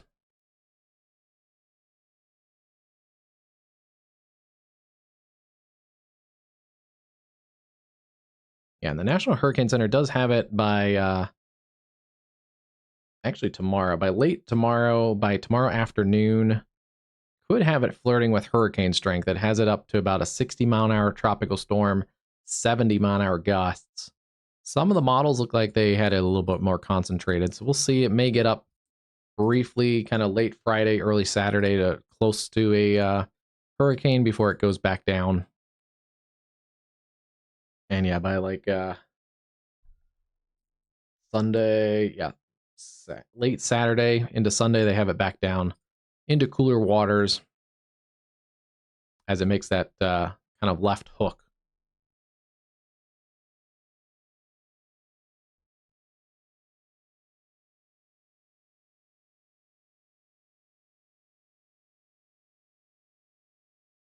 Oh, nice. Yeah, you got great weather for graduation. Congratulations on that. Yeah, that's you know what? It's nice to have off too, because you know there's not any big weather going on while you're graduating. You can kind of just focus on the day and enjoy time with friends and family and celebrate the moment. Yeah, congratulations. Sat kind of too long in one spot, so just adjusting a little bit. I do want to look at this cell again. Still showing some rotation. It's not tornado warned anymore in Manitoba. It does show some rotation there, just to the north and east of St. Malo, well east of Morris. It's let's see, it's roughly about 21 miles to the east of Morris, Manitoba, but rotation has picked up a little bit there. Provincial Highway 205 down to Provincial Highway in Manitoba 403. Still a storm to just keep your eye on if you're in southeast Manitoba. And they still have the tornado warning in place for another 37 minutes, but those storms, the south and west of Winnipeg, have really kind of faded away. The only other strong storms in Manitoba right now are south of Morris. So still mostly a wind threat there south of Morris.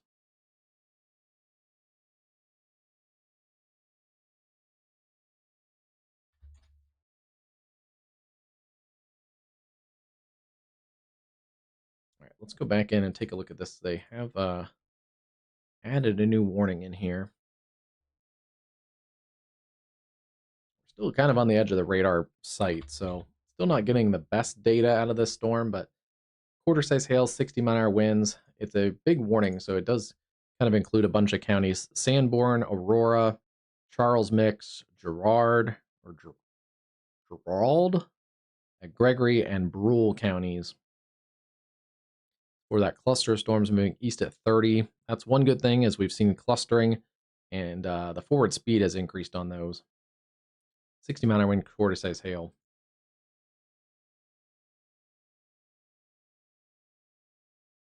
Yeah, that's awesome.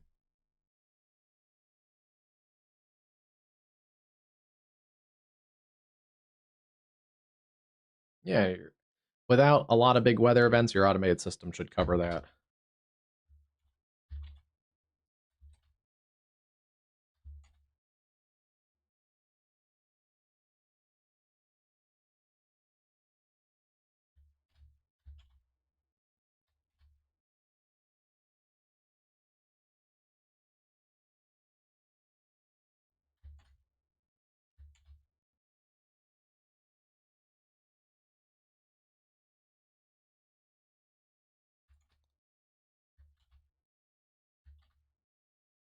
Still seeing some pockets of hail in here. Still a little further from the radar site, but areas around Kimball, that area is one to watch for some pockets of hail. This is kind of the incorporated, what's left of that supercell that was tornado warned earlier. Produced at least one tornado near Ideal, South Dakota. That very quickly got wrapped up in the rain, but was visual for at least a little while. And I'm trying to look. I don't see any damage reports, which is good. It may have stayed in very rural parts of the grassland and farmlands out there in southern South Dakota.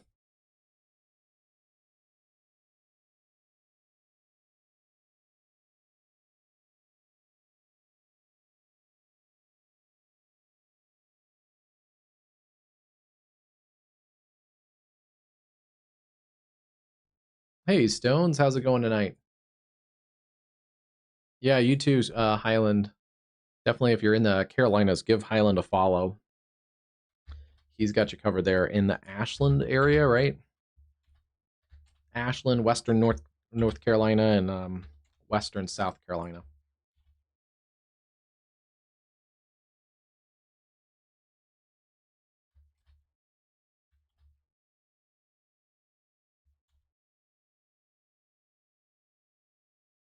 The areas around Fargo, much better shape than earlier. Check our Fargo area. It's interesting how it's sunny in Grand Forks. See the sun setting there. Still kind of rainy. in Fargo, although the sun looks like it's peeking out just a little bit. Starting to see clearing, I guess, around the Fargo area. Yeah, it looks like the streets are drying off just a little bit.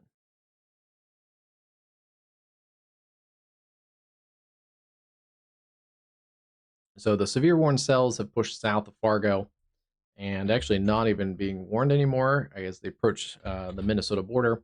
There's on Wheaton, Graceville, Foster, strong storms, but not severe.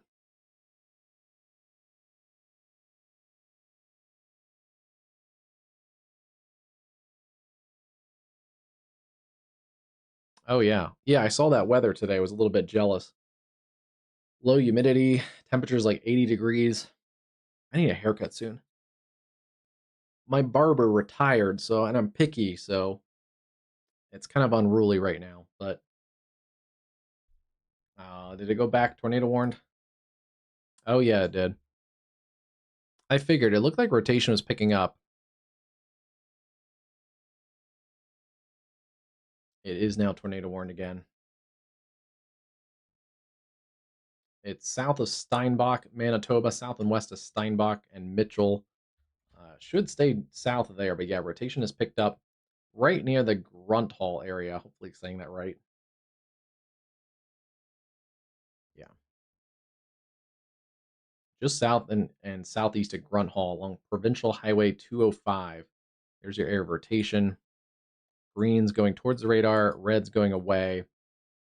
So looks a little bit different, but that's just the Canadian radar data. But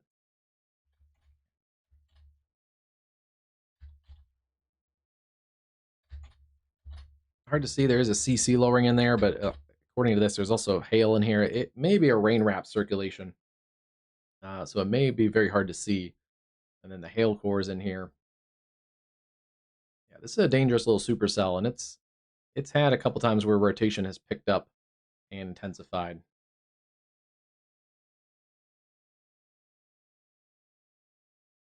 So it may have gone through a little bit of a cell merger. Little cell out in front kind of merged into it. Those can be constructive, but those can also be, or those can be destructive, but they can also be constructive. And it looks like this one may have kind of merged into the right point and just accentuated that area of rotation. Current track, it is going to stay south of Steinbach. But yeah, anywhere there south of Steinbach, especially south of Provincial Road 303, really need to stay in your tornado safe space there.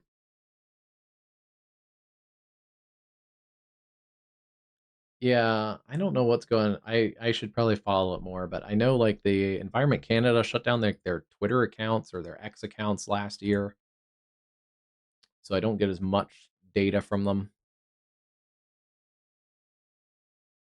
And Environment Canada was supposed to have the storm-based polygons by now, but they still don't. Believe they, I think, just announced recently that they pushed the storm-based polygons back again.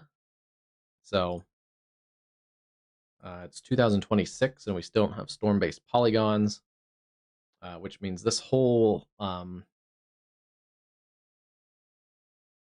government administrative unit gets warned, almost like townships and counties and stuff. So basically, like these people are not in any threat up here of that tornado warned storm. If we had a storm-based polygon, it would probably go out like this.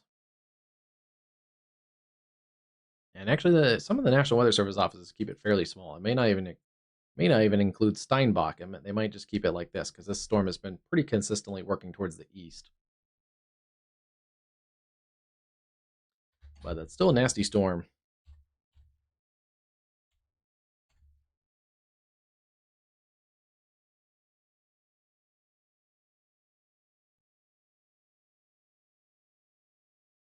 Let's take a look. We should be able to see it on our MRMS. Yes, we can.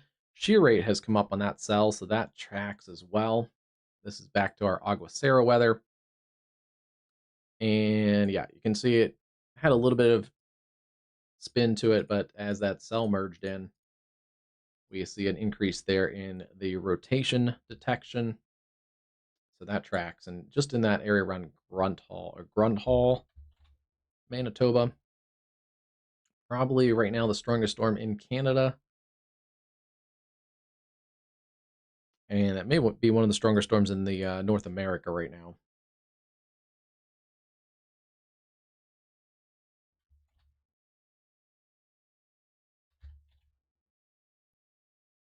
Still seeing hail in here, though, just to the east of Kimball, South Dakota along 90, and then approaching South Dakota 45. So we'll keep an eye on that cell.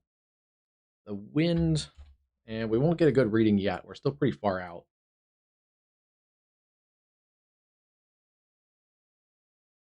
Yeah, we're still over 100 miles from the Sioux Falls.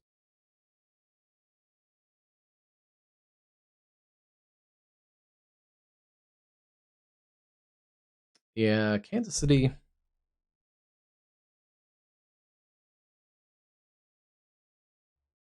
Let's see. Let me go back to.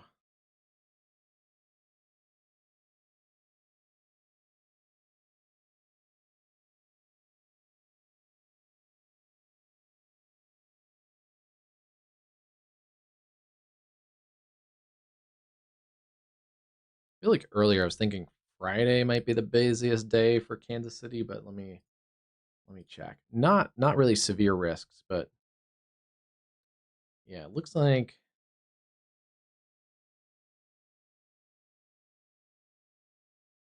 any cluster of storms, mostly through the evening and tonight, will stay out in central Kansas, uh, possibly up into northeast Kansas, though, by morning and afternoon. This is like lunchtime. So, yeah, it's going to get warm and muggy and maybe some storms into the afternoon there across Kansas City.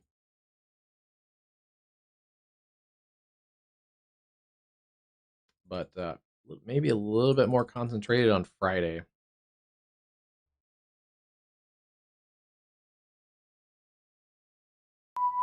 A new flash flood warning has been issued.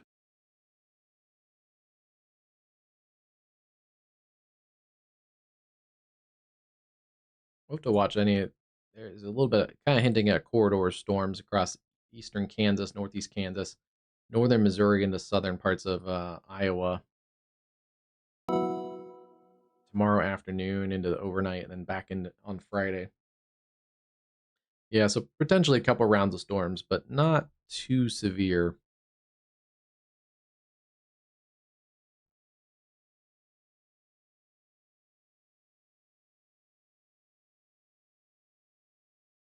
This is the tomorrow's forecast. Slight risk back into South Dakota, much of South Dakota, some of the same areas that we're seeing today. But this is new. I think they have expanded this marginal risk back down. Wouldn't be surprised if they pushed it a little bit further east into parts of Iowa, northern Missouri, a little further, even towards the Kansas City area. But yeah, it'd be mostly, if there's anything, it's mostly a wind risk. And tomorrow has a lower tornado risk also, which means it'll probably overperform. But today, actually, I think had the highest tornado risk for the day or for the week. But yeah, these mesoscale days are kind of hard to predict. Models are kind of iffy and go back and forth too much. So it's really hard to get really good model consensus on it. A lot of it depends on outflow boundaries, and the frontal system boundaries in here are from the day before with the outflow boundaries. Potentially some big hail also back across western South Dakota tomorrow. And then, yeah, here's that Friday. That corridor from northern Kansas up through south and east parts of Nebraska into much of Iowa, highlighted as a slight risk. Kansas City still in the marginal.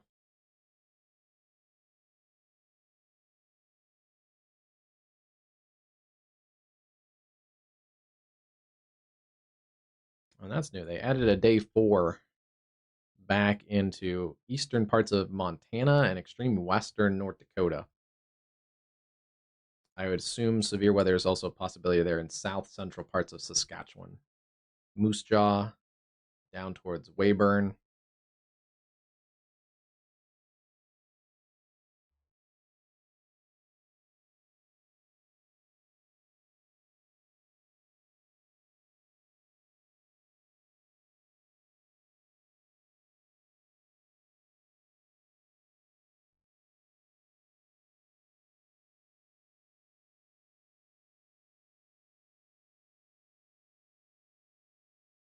So probably stone's not a washout. Probably like isolated to scattered storms the next couple days.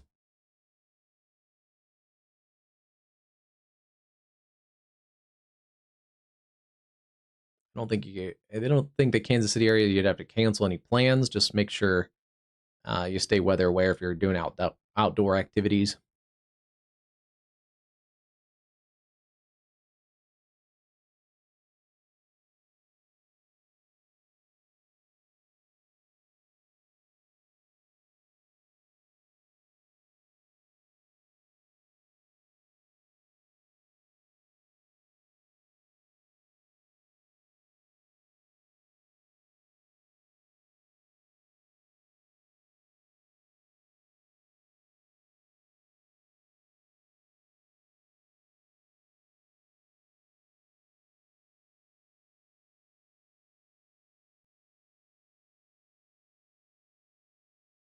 Yeah, it's not gonna be too bad. We'll keep an eye on it for you though. I don't think we'll have a live stream tomorrow unless things do kind of overperform. But yeah, where's tomorrow? Probably not a live stream, but maybe unless things really kind of go overperform. But we might better chance of a live stream probably on Friday, just for that corridor across Kansas, Nebraska into Iowa and southern Minnesota too.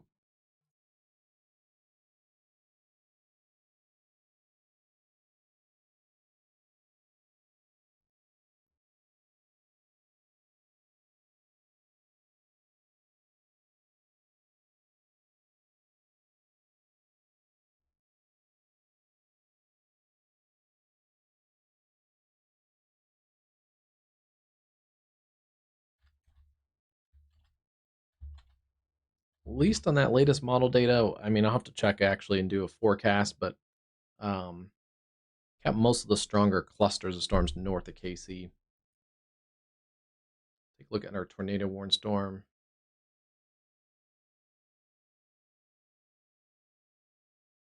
I have noticed that they have made some changes with Environment Canada, and they have like trimmed this warning up a little bit. So not fully a storm-based warning system, but they have made some adjustments, and they do seem to be a little snappier on Environment Canada warnings. New severe thunderstorm warning. This covers those areas there: Saint Pierre, Saint Malo, areas to the south and west of Steinbach. That's for the severe thunderstorm that is capable of 60 to 70-mile-an-hour winds, 90 to 110 kilometers. That's around the Morris area. Oak Bluff Hutterite Colony, basically going to go from Morris along Highway 23 towards La Rochelle and Saint Pierre Sud, Saint Malo area also. So yeah, hail and gusty winds in that following cluster of storms. And then this is the tornado warn storm, still riding basically along Provincial Road 205. Looks a little broader than it did earlier. Just a couple minutes ago, we were looking at it, and it was really tightening up just near Grunt Hall, Manitoba. May have peaked there again, and it's much broader right now, but still a potent supercell. It's had a couple different tornado warnings in its history, and it is staying south of Steinbach, Manitoba. So if you're Steinbach and point south, you do want to take your tornado safety precautions.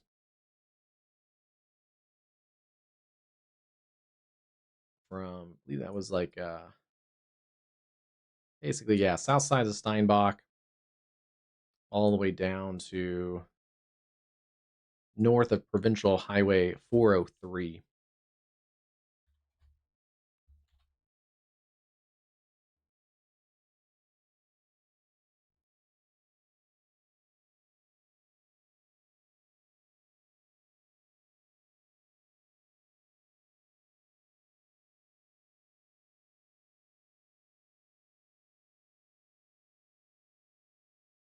And yeah, we can see that too.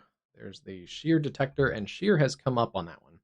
The rotation does show basically along highway there 205, east of highway 216, and approaching provincial highway 12. That's still a nasty storm. Also watching a little bit of rotation south and west of Morris, Manitoba. So that storm has also increased in intensity.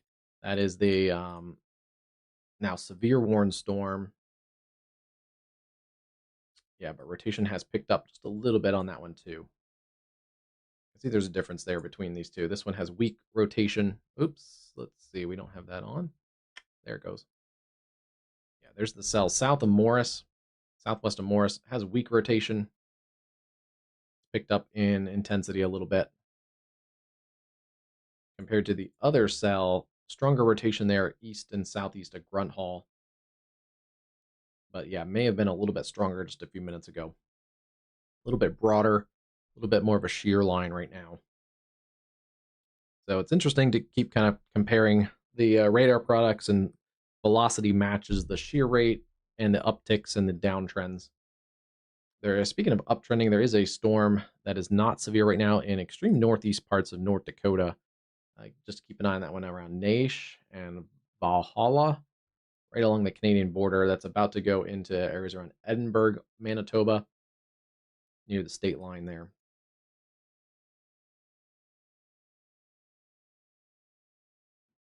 What's the 6th? 6th is Saturday.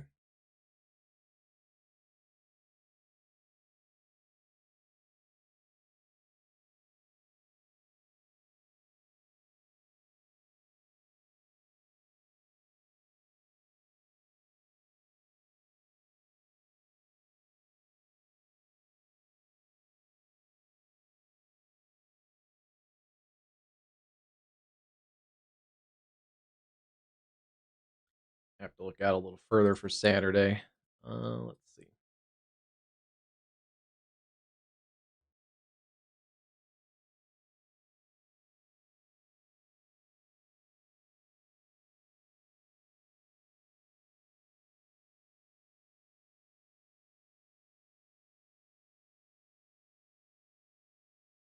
Yeah, I don't see much like concentrated, not really concentrated severe weather there on Saturday. It looks like Friday, that energy on Friday pushes towards the east.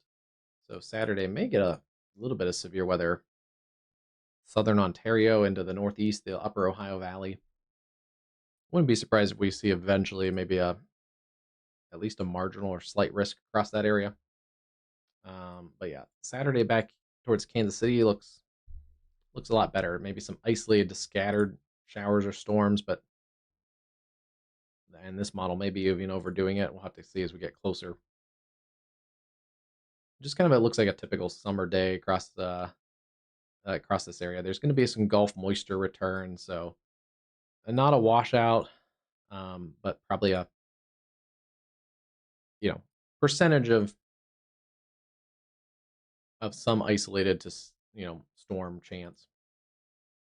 I don't know, 30 to 50%, maybe 20 to 50%. Stones, does your weather app say a percentage for Saturday rain? I'd be curious if it does. More chances of rain towards the Gulf Coast, so Arkansas, Louisiana, Texas, maybe up towards Oklahoma.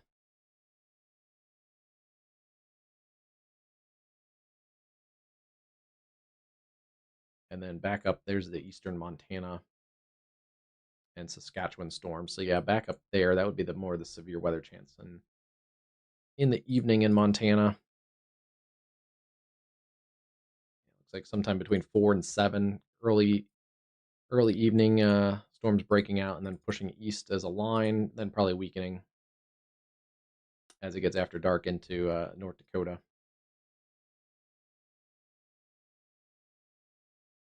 It looks like just a very kind of wet summer pattern. The next couple days across the south, southeast, central U.S. May try to get a little bit more organized system by early next week across the central U.S.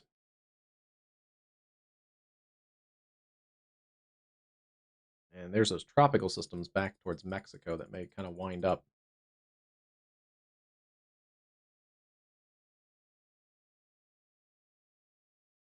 If anyone has any interest in western Mexico, Acapulco, down to even like Guatemala. It's going to be a very wet along the Pacific coast. Potentially one or two tropical systems there in the next week or so.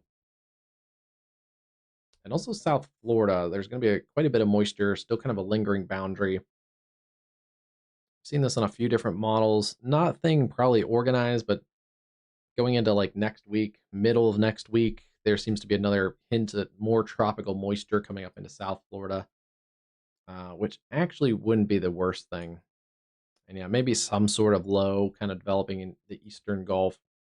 You always have to watch those. Those can be sneaky little tropical systems that spin up pretty quickly, but at least right now, nothing being flagged by the National Hurricane Center or anything.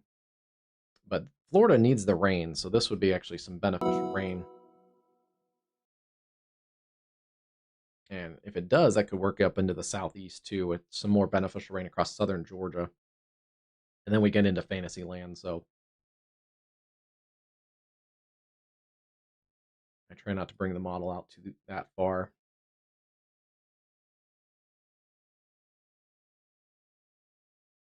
Doesn't really hint at anything too crazy though.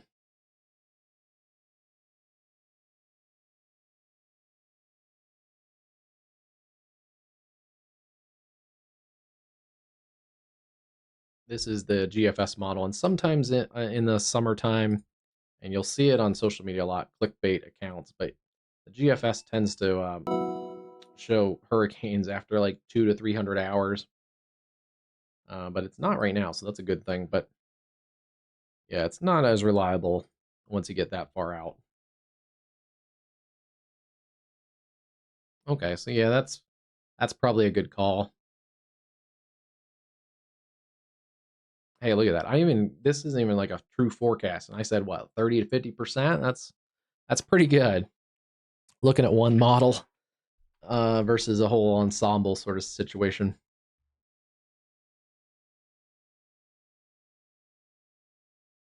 All right, let's go back to severe weather. I do want to look at our tornado warned storm.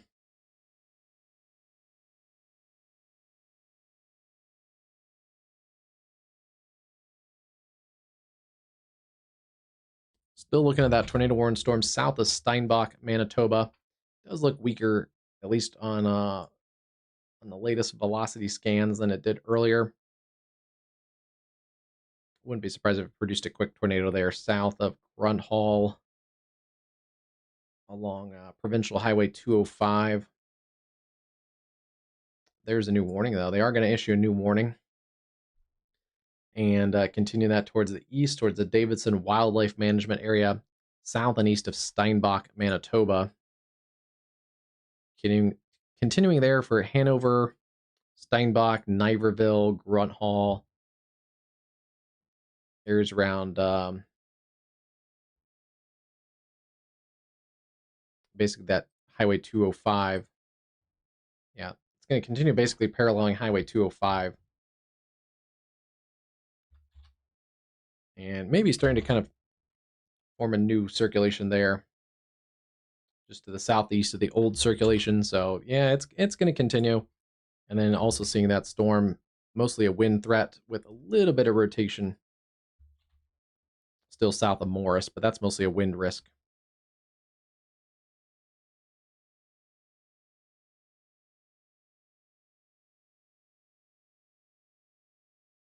Let's go take a look at those again.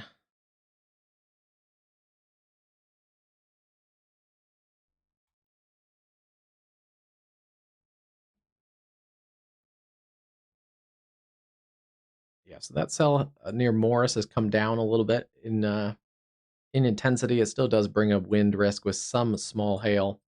And then still seeing rotation there south and east of Grunt Hall, Manitoba, approaching 205 and Highway 12, Provincial Highway 12, south of the Steinbach area. It is going to continue into a less populated area, but there are some places out here near the wildlife management area, Sandon Lands. And yeah, there's communities out here similar to North and South Dakota. Not as many communities, but there are farms and homesteads and things. So there are people that are affected by these tornadoes, or potential tornadoes. But right now, that storm seems to be splitting the difference between some of the communities, or at least like the designated communities in those areas.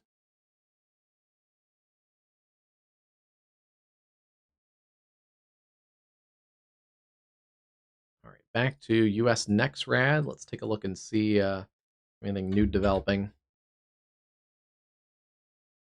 Still seeing fading storms south of Grand Forks. Wow, check that out.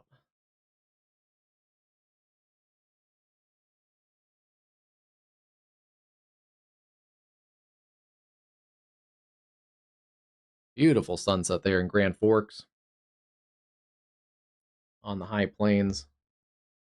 Storms are fading to the south of Grand Forks, and it is just like a picture perfect sunset there. Cluster of storms working into Grant County and west of Morris in western parts of Minnesota. Those storms are below severe limits, but still a little bit of a feisty bow echo there. And then still watching these storms, clusters of hail producing storms near Clear Lake, Bryant, back across into Cerro Gordo, Minnesota. Kind of a messy cluster of storms there. Still a tornado possible tag on this considerable threat, severe thunderstorms, 70-mile-an-hour winds, tornado possible. The hail has come down on this cell, but there is an embedded area of rotation. And yeah, still kind of seeing broad rotation in there, but the wind field has come up just in the last little bit. That's going to be continuing along I-90, so we'll keep an eye on that cluster of storms. Otherwise, I feel like the hail cores have also come down on those cells to the south. And yeah, they've dropped that warning around Dallas and Gregory. So some good news there.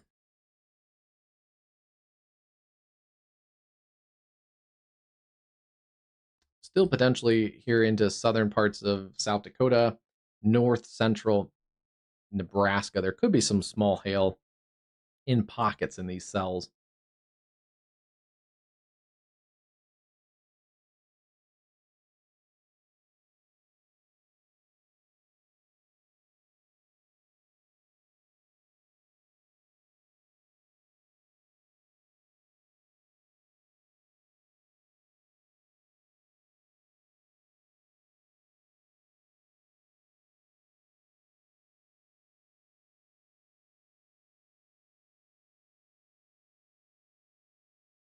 Oh yeah, you guys got that hailstorm that popped up like right over Kansas City the other night, right? Yeah, that was it was briefly tornado warned, I think, across like the Raytown and Independence area. But yeah, that popped up right over Kansas City.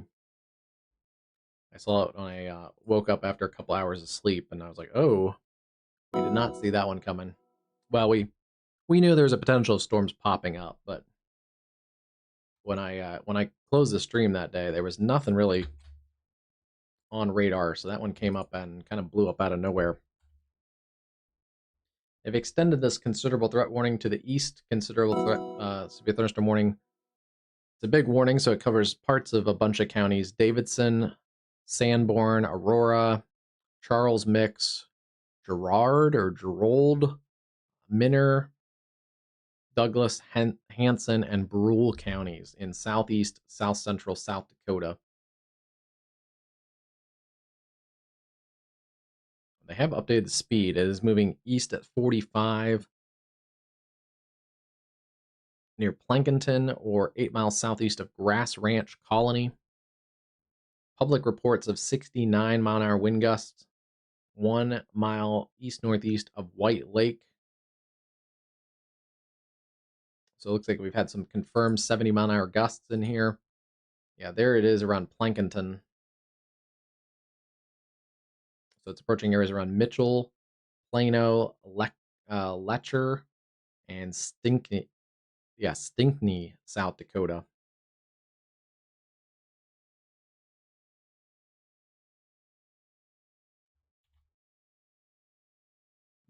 They've warned a lot of this line, but the main part of this storm is probably going to go north of Stinkney towards the Plankinton area. It's basically riding along I-90. But let's track this out kind of up like this, and then we'll track it like that at about 45 miles an hour.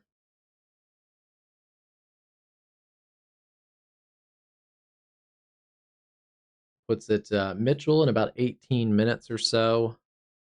Spencer, 45 minutes. Emery, 45. Ethan, South Dakota, 25. Yeah, Stinkney, about 5 minutes. Lecter, 8 minutes or so. And about, about 18 minutes to Mitchell.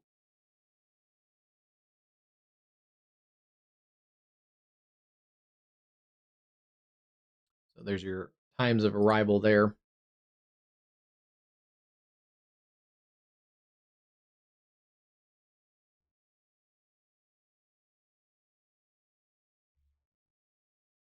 Actually, I'm curious about something on this storm.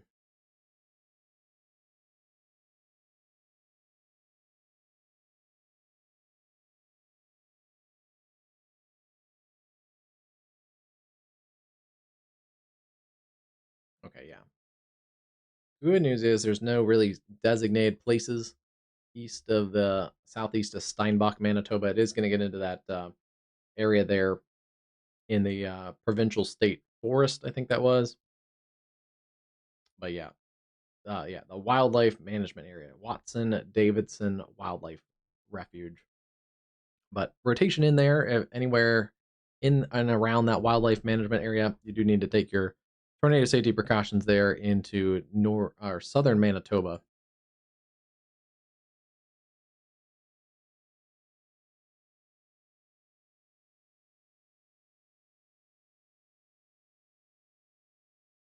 Yeah, it didn't stick around. I was going to stream in the morning and then we lost power here, not for any weather related issues, but I think they were doing construction or something and had to turn off the power. And then I just got behind on stuff all day. And then I was going to stream the um, what turned out to be potentially a derecho. I don't know if that's been officially analyzed as one, but very strong storm from Garden City to areas south of Wichita. That was Monday night, but I was so far behind on other stuff from being without power earlier on Monday that I just I missed it and I just could not get to the stream. And by the time I saw that storm had overperformed, I think some of the model data, it was already kind of weakening at that point.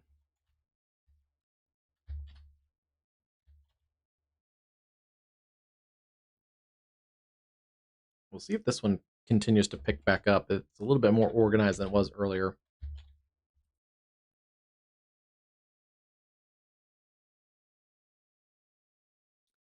Still a little bit in a radar hole.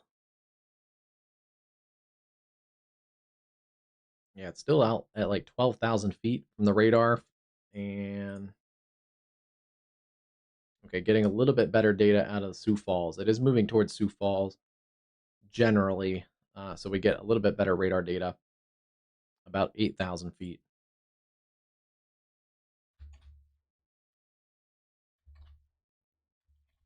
So yeah, this big blue blob, that's going to be where your 70-mile-an-hour winds are located, basically along 90 there in Aurora County, approaching Mount Vernon and Mitchell, Loomis, Plano, and Lecter.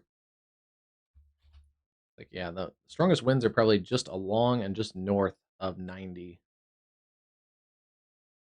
Pretty dangerous storm there.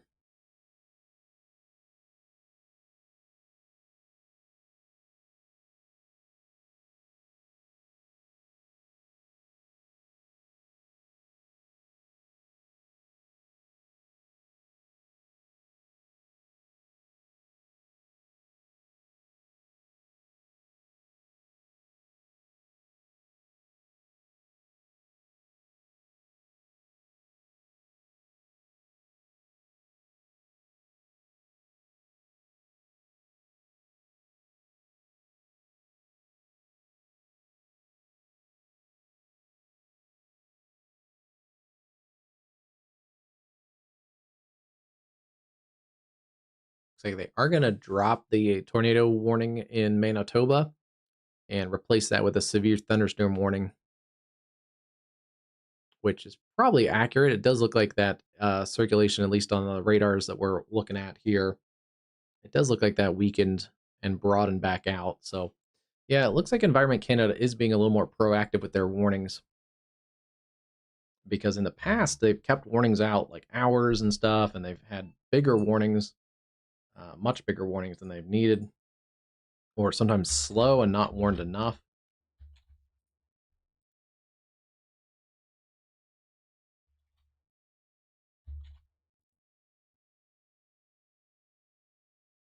New warning there for some hail and wind around Bryant. Still seeing a cluster of kind of hail cores south of Watertown, South Dakota. And this cluster isn't moving that fast, so I wouldn't be surprised if we have some localized flash flooding issues there as well. There goes the sun across the Dakotas, just about at sunset. It looks like they're at that sun is fading real fast there in that's not Fargo, that's Grand Forks.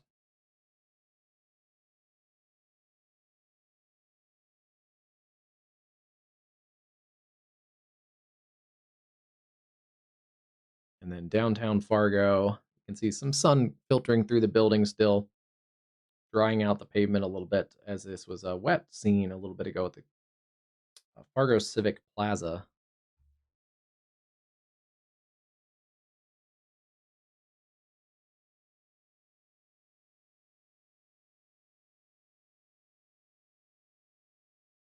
And just a difference between the latitudes, it's already basically dark in the south and southeast. This is in Arkansas, Bensonville area, and you can already see it's pretty much dark there.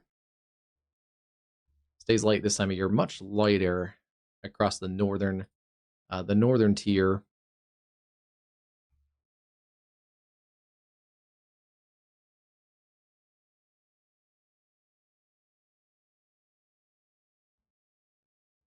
There's an update from the Fargo area as well. That's at 94 and South 75th Street. Road's starting to dry up there around Fargo.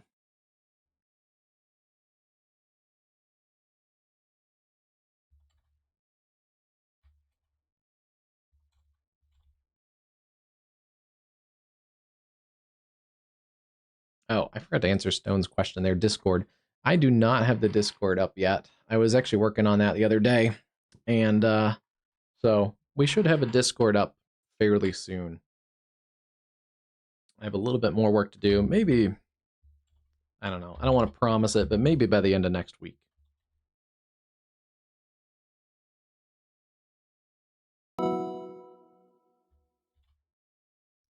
There's a new warning for a cell south of Valentine in Nebraska. Yeah, it's going to be northern. That's a massive county, actually.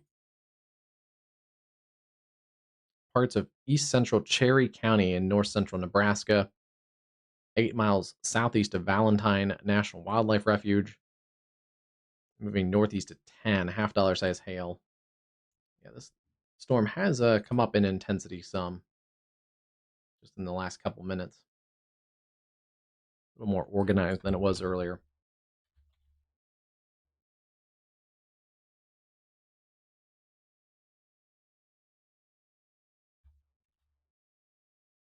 Yeah, when I do get that kind of finished, I'll put it in the chat or put it on that top banner or something. That way you guys all know.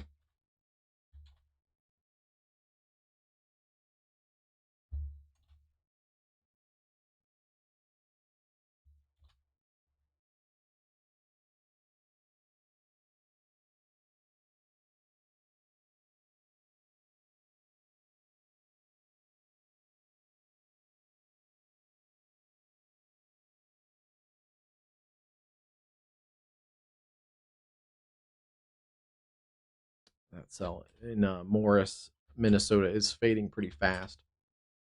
This is still going pretty strong though. This is still a pretty hefty area of wind. Does look a bit more outflow dominant. It looks less tornadic, but more of a wind threat.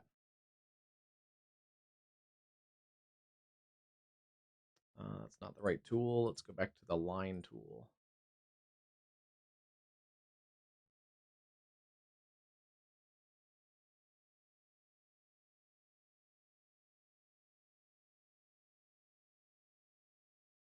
And I don't like how I drew that.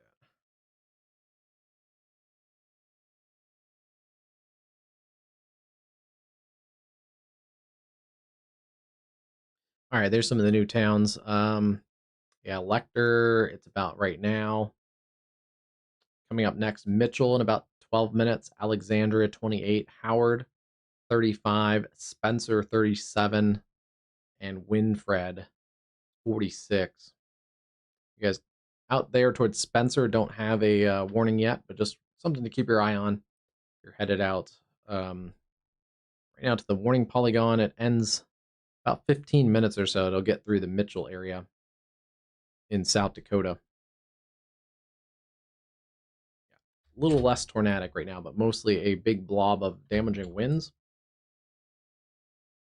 That's basically now pushed through the 281 corridor, right about into Mount Vernon and also into Lecture,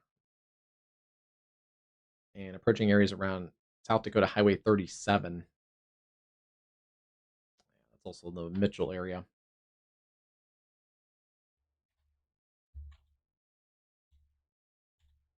It's a pretty nasty cell around Dempster. I wouldn't be surprised if they added more of a severe warning. Dempster up to Castlewood, along I-29, south of Watertown. And those storms have sat there for quite a while. They have officially dropped those areas there around Hankinson from the tornado watch. So South or North Dakota is clear of the severe threat for the evening. Yeah, all of North Dakota, good to go. Have a good evening.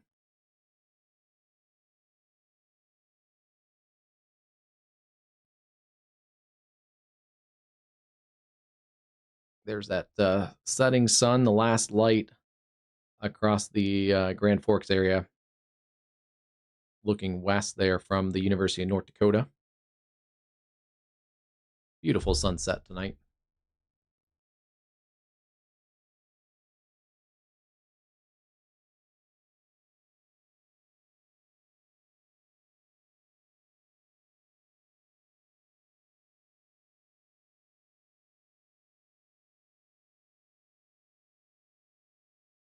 So yeah, we've kind of condensed our severe weather coverage into this area. A new flash flood warning has been issued. Pretty much right in there, southeast South Dakota.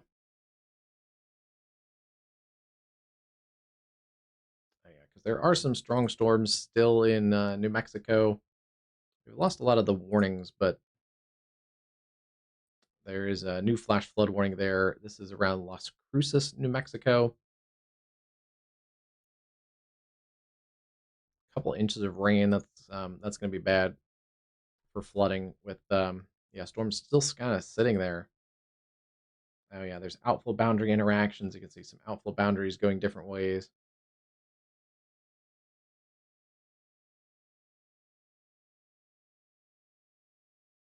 Also a dust storm advisory out there. So yeah, still some storms ongoing across the southern portions of the U.S. Back into the central and north central plains, we have 4 severe thunderstorm warnings. The newest one is in northern Nebraska. Hail and gusty winds in there south of Valentine along Highway 83. And then we pick up a couple stronger storms there along the Nebraska border, but then this severe warning continues there for Lecter, Plankinton over towards Mitchell. It has kind of reduced in intensity, it looks like, based on reflectivity. The hail cores come down, and it looks like it's not really tornadic anymore, but there's a big blob of wind in here.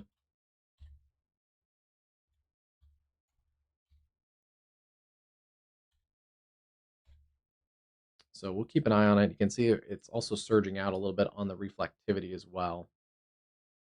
So right in there is probably the core of the heaviest wind is just north of 90.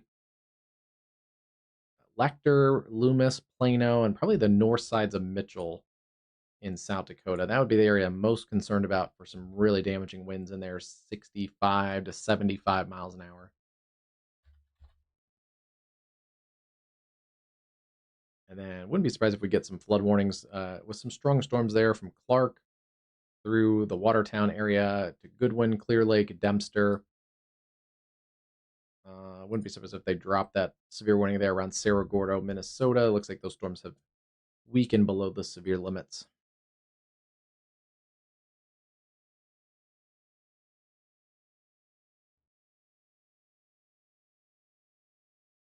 And yeah, back into southern parts of Manitoba.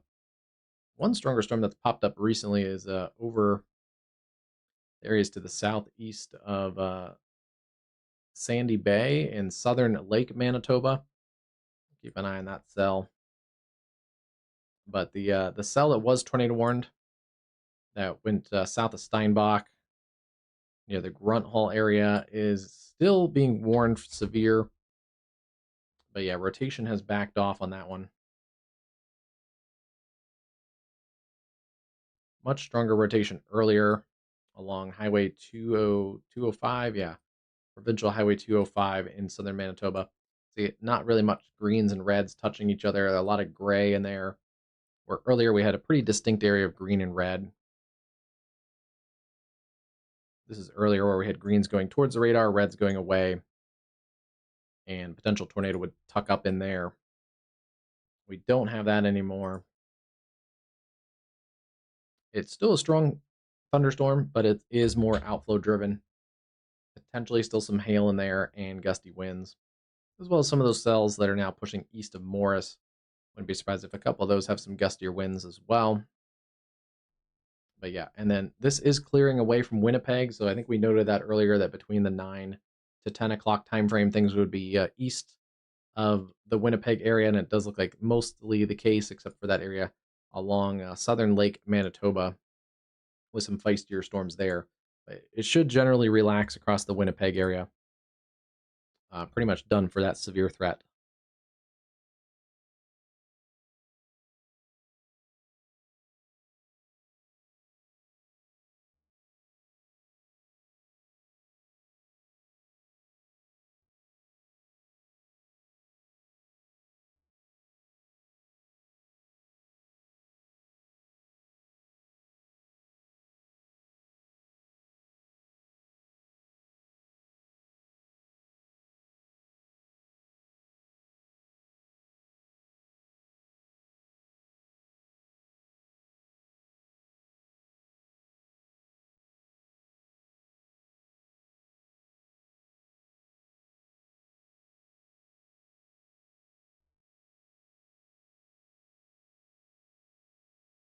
Taking a look at some of those severe reports, there's the gust there to 69 at the White Lake Mesonet site. Looks like we've also had a gust at Plankinton to 58 at their Mesonet site. I'm seeing a lot of other warnings out of that one, so or not warnings, but local storm reports. So we'll see if we get any more in that area.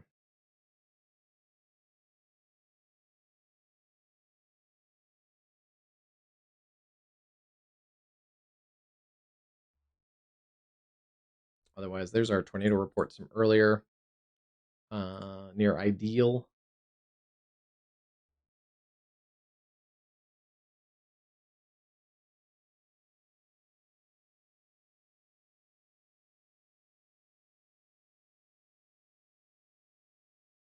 And just looking here, we've had ping pong to golf ball size hail and a bunch of these cells in there earlier. I don't know if we've had any large hail reports, 2-inch diameter hail or anything like that.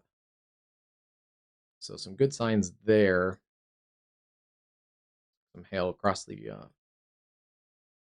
front range there across Colorado earlier too. But yeah, we haven't seen any super large hail out of these storms.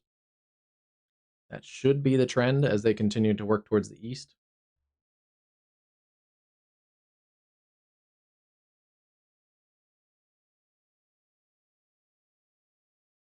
They've also started to trim off some of those areas there around Britain.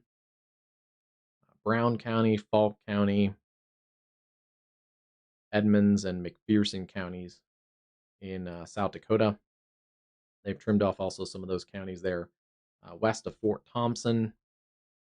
And probably pretty soon they'll trim off areas like White River and the Redbud area or Rosebud. Storms are mostly east of there. Back on this storm, quarter size hail, half dollar size hail continues there south of Valentine.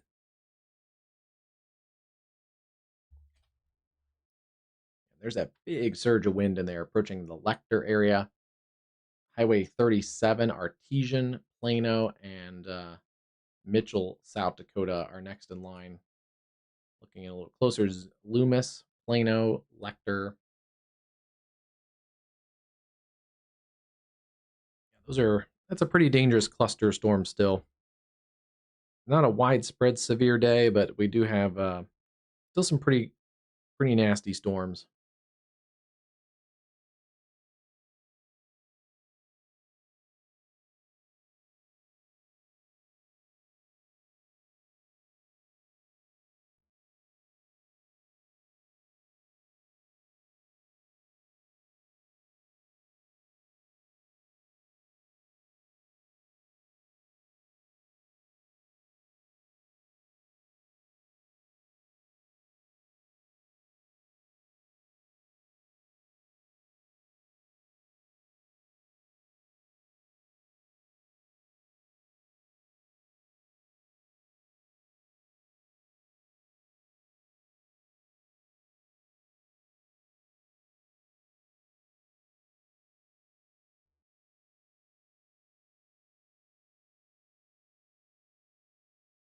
Yeah, good news is they dropped that other warning down to quarter size hail. It looks like that hail core has come down quite a bit.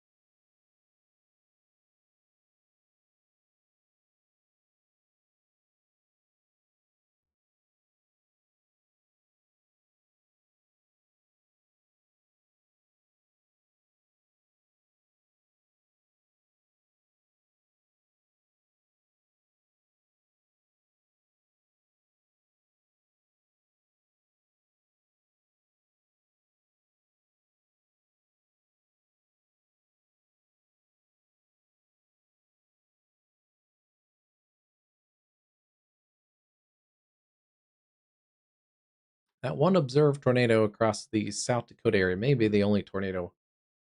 Looks like so far. I don't see any other confirmations of any other tornadoes, but I don't see any reports of a tornado in Manitoba. But that area is a little bit more sparsely populated. I wouldn't be surprised if we had a couple brief touchdowns in that area.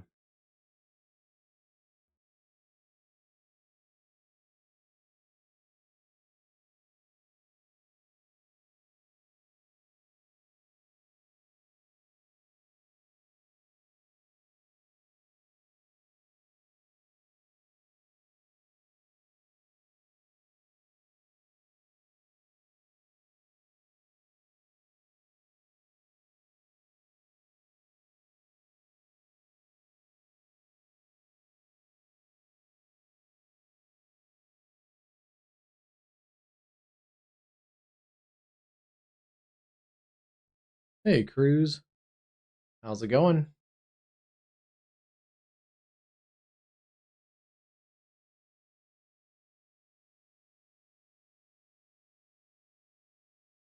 I was trying to look for any new storm reports, especially in Manitoba. I have not seen any.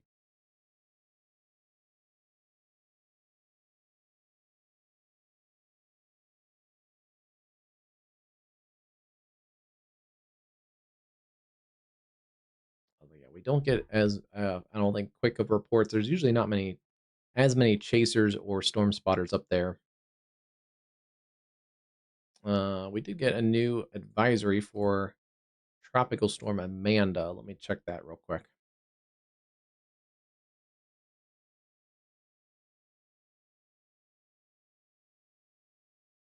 Still basically the same.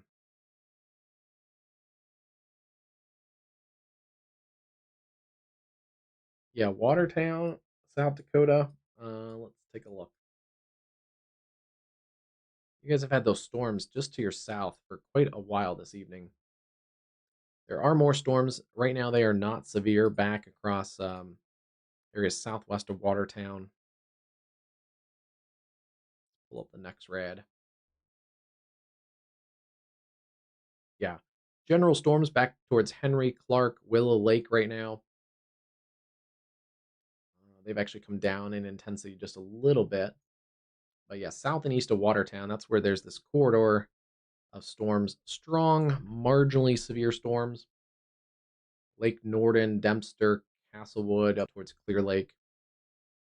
So tornado risk should be minimal across Watertown. Basically, if you're north of this cluster of storms and west of this cluster of storms, your tornado risk should be minimal back up in those areas. There still is a tornado risk essentially from that cluster of storms, kind of this area here, southeast parts of South Dakota.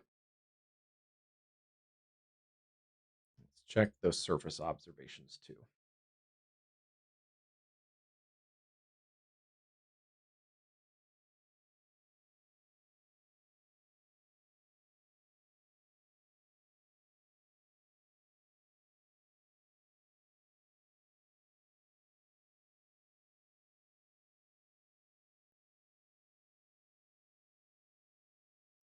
Yeah, so these storms are working towards the east. We still have a southerly flow out ahead of these. Can I click on those? Is that what that's doing? I can. Look at that. Is that a new feature? Actually, I can actually click on the surface observations and see the whole detail. That's cool. It's always fun finding out new features. So yeah, this little southerly flow in here, that's where there's kind of a little bit of a boundary here that these storms are interacting on. So we'll keep an eye on it for you. But yeah, there's the Watertown area. Likely rain cooled across Watertown.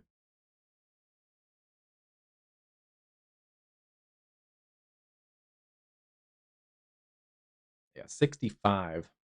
It's 75 in Brookings still, and about 80 down at Sioux Falls.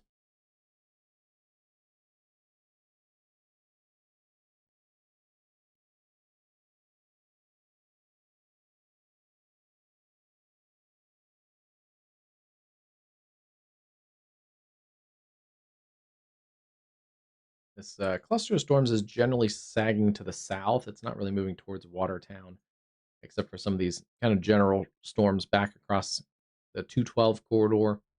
The strongest storms, though, Gary, Clear Lake, Dempster, Lake Norden, are kind of slowly shifting east while the line kind of builds back towards the south. I got to sneeze real quick.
Okay. Blew my nose, sneezed. I still feel a little sneezy, so if I pop off real quick, just because I want to sneeze again. But and then I grabbed a quick snack while things are behaving themselves. Okay, yeah. Storm is fading across areas there into southern Manitoba. Still some stronger storms, very southern Manitoba, north of Emerson around Dominion City, and south of the Mitchell and Steinbach areas again. Not tornado producing storms though. This one still has a little bit of rotation on it though. But otherwise, strong storms, but not super crazy across Manitoba. Back across the areas in the Dakotas, we've lost all of our severe watches across the North Dakota area. A couple isolated storms, Grand Forks, Crookston. Yeah, there's still a little bit of an outflow boundary that's sparking some isolated storms. Yeah, south of Grand Forks around Thompson, Buxton, back to Mayville. And then some showers and also some small storms, Oaks, in there towards Milner, Gwinner, and into southeast parts of North Dakota. And then, yeah, storms are still strong across areas south of Watertown. Wouldn't be surprised if this area gets a new warning around Gary and Canby, just crossing into Minnesota. The former warning out towards the Madison and Cerro Gordo area is likely going to expire, but the new warning, or I wouldn't be surprised if there's a new warning there. A little bit of a feisty cluster of storms. And then they have extended the tornado possible considerable threat severe warning for 70-mile-an-hour winds, nickel-sized hail, and a tornado possible. That is for that area in Davidson, Sanborn, Lake, Minner, McCook, and Hanson counties in southeast and south central South Dakota. Still moving east at 45. This had confirmed 70-mile-an-hour wind report earlier. It's radar indicated right now. Looks like still the heaviest wind is going to be along and north of I-90 and potentially just north of the Mitchell area. Between essentially Mitchell and I-90 and also State Highway 34. This new warning does include Fulton, Spencer, up to Howard, not quite to Salem.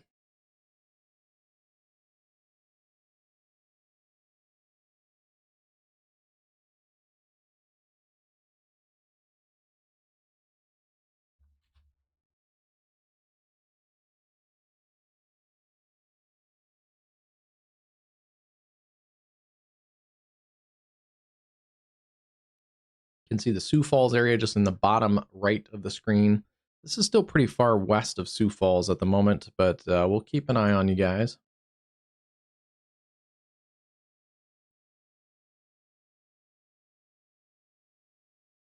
There's a look at the new areas there that are under that warning polygon. And then if it does hold together, areas like Madison in South Dakota would be about 45 minutes. Same for areas, let's see, Salem, about a half hour. Montrose, about 45 minutes or so. Hey, Cato, how's it going? This is Aguacero Weather. It does have a free version, and then there's a few different paid tiers depending on how much customizability and data that you're looking to get. But I always do appreciate the weather apps that have the free tiers because you can kind of get used to things, get things going, and then go from there.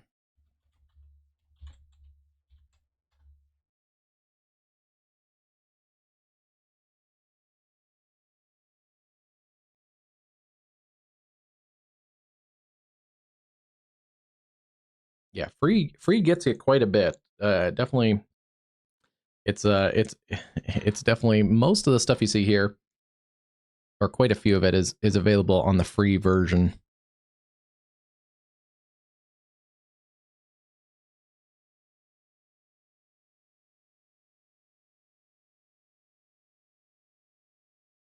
Oh yeah, and you can even put your bundle of data together, so you can kind of create a layers of the data visualization.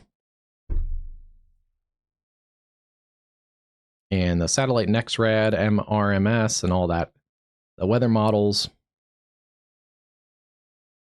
not all of them, but most of them or some of them in the free version. And then there's monthly and yearly plans. You can pay by the month and cancel anytime, or you can pay that yearly subscription and pay, I think, a little. It works out to be a little less per month, which I think is pretty common across most of the weather platforms today.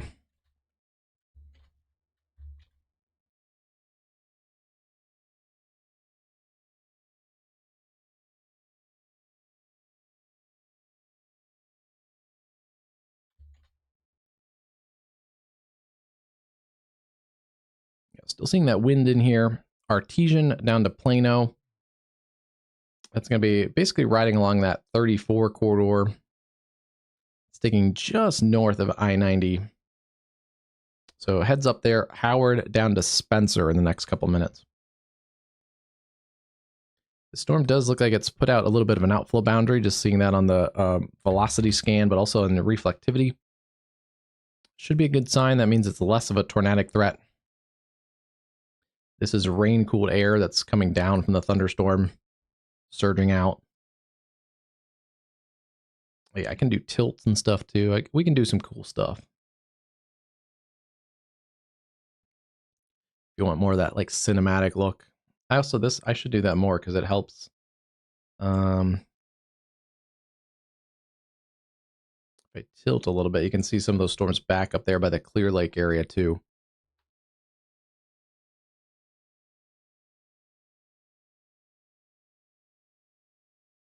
Yeah, that's pretty cool.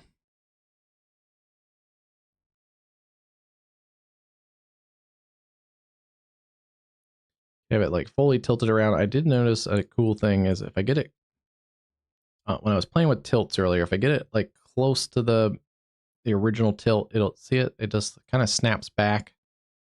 There you go. Very subtle, but you can see it if I just am off just by a little bit. So I do appreciate that feature because it's hard to get it perfect back to the reset tilted position. But yeah, there's your outflow boundary, which means you could get this burst of wind a little bit ahead of the precip now. Now this rain-cooled outflow has come out from the thunderstorm. It's surging out ahead of the line, so you're going to get a gusty winds even before you get that storm. And then the precip and the lightning and thunder kind of tucked back up in there. It's probably a pretty cool shelf cloud look. I don't think we have any cameras there. And it's getting dark, but I bet we... let me see. We might get lucky. Let's see.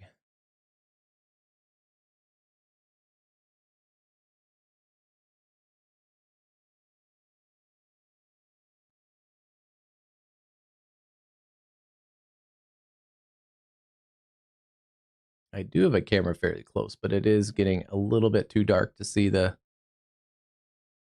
Yeah, it's just a little too dark. See if we can catch more of a shelf cloud look if it gets closer to the Sioux Falls area.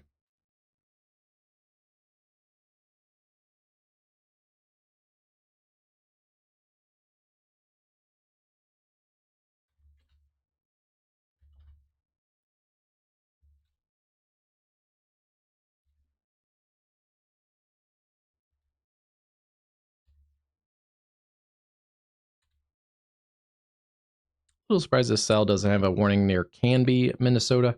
There's a bit of a hail core in there. Some gustier winds on the leading edge of that storm.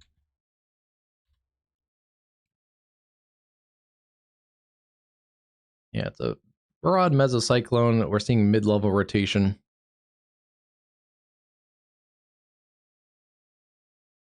Which makes sense that it has a little bit of a rotating updraft to support all that larger hail. So yeah, I wouldn't be surprised if that's a marginally severe storm.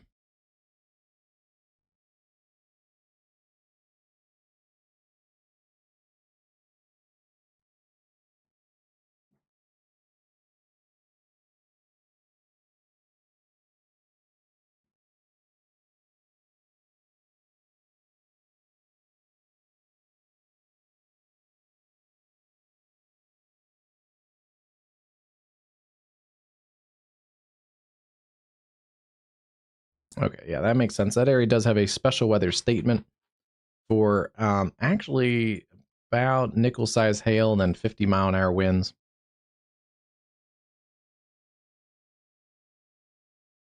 And that whole cluster actually does have a special weather statement from Dempster to Astoria near Clear Lake, Gary, Canby into Minnesota, and then out towards Clarkfield. So yeah, that does make sense there.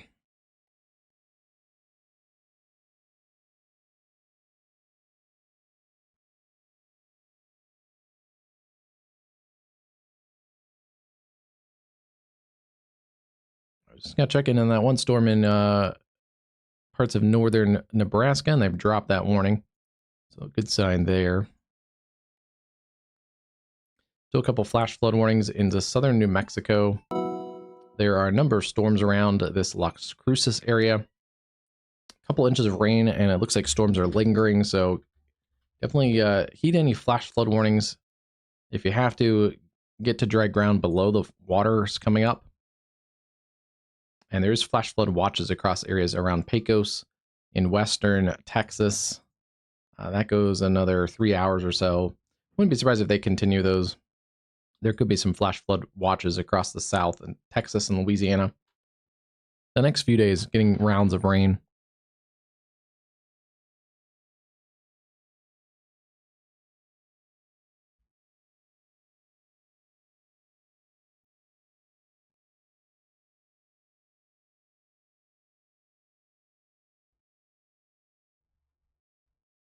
And they did add a new severe thunderstorm warning there for those same areas I just mentioned: Clarkfield, Providence, Boyd, Porter, Canby, and Normania, Minnesota. Severe warning there for Lac Parley counties. Hopefully saying that right. Lac Parley County and western Yellow Medicine County.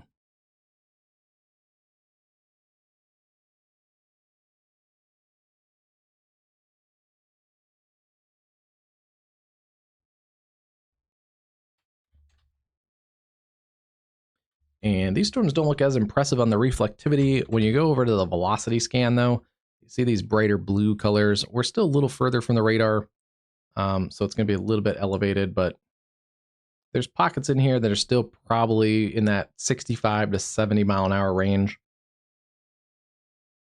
Coming into that area near Canova, and probably in the areas just to the north of Fulton and Spencer. Well, keep an eye if you're in those two areas. If you have trees on your property, it may be good to hunker down. Not fully treat it like a tornado warning, but just make sure you're not on your first or your top floor, especially with trees around. That can be a pretty vulnerable thing.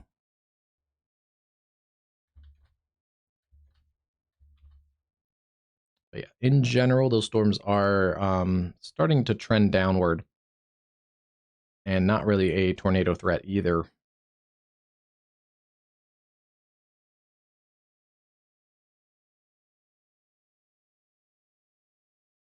They have trimmed a couple counties off, especially the northern western counties. They've trimmed all of our counties in South or in North Dakota off of the tornado watch.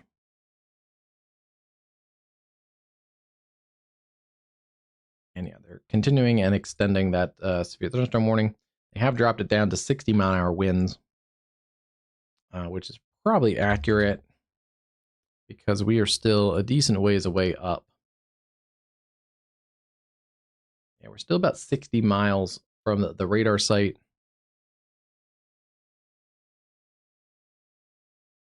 Roughly about 4,000 feet.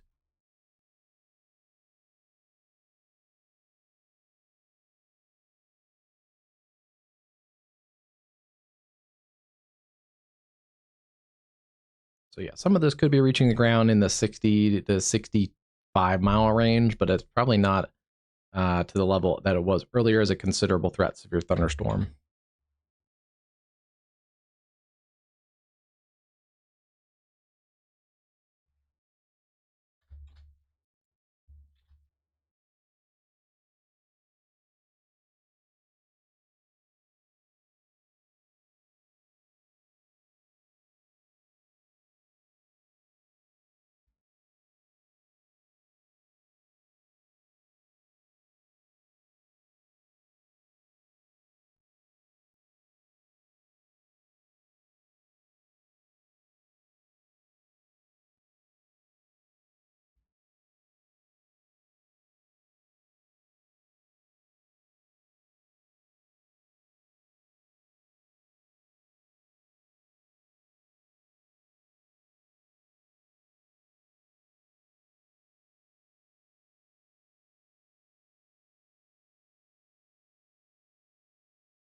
can see how those storms are breaking up as they still have an outflow boundary. A couple of their showers and storms out ahead of that, with the warm and moist air out ahead of the rain cooled outflow, has sparked off a couple more storms. And still big, massive windy storms, but they don't look as imminently severe as they were earlier. Definitely not a considerable threat. A couple pockets of maybe some small hail, nickel to maybe quarter size. Same for some of these areas: Lake Norman, Badger, Lake Preston, South Dakota over towards Clear Lake. And then we still have that severe warning there for Porter, Boyd, Clarkfield, and Providence in western parts of Minnesota.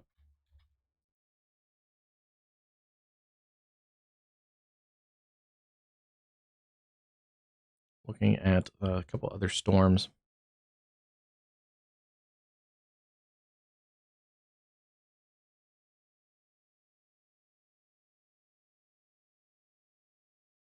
There still is a cluster of non-severe storms across central parts of Kansas. Another cluster into the Texas Panhandle.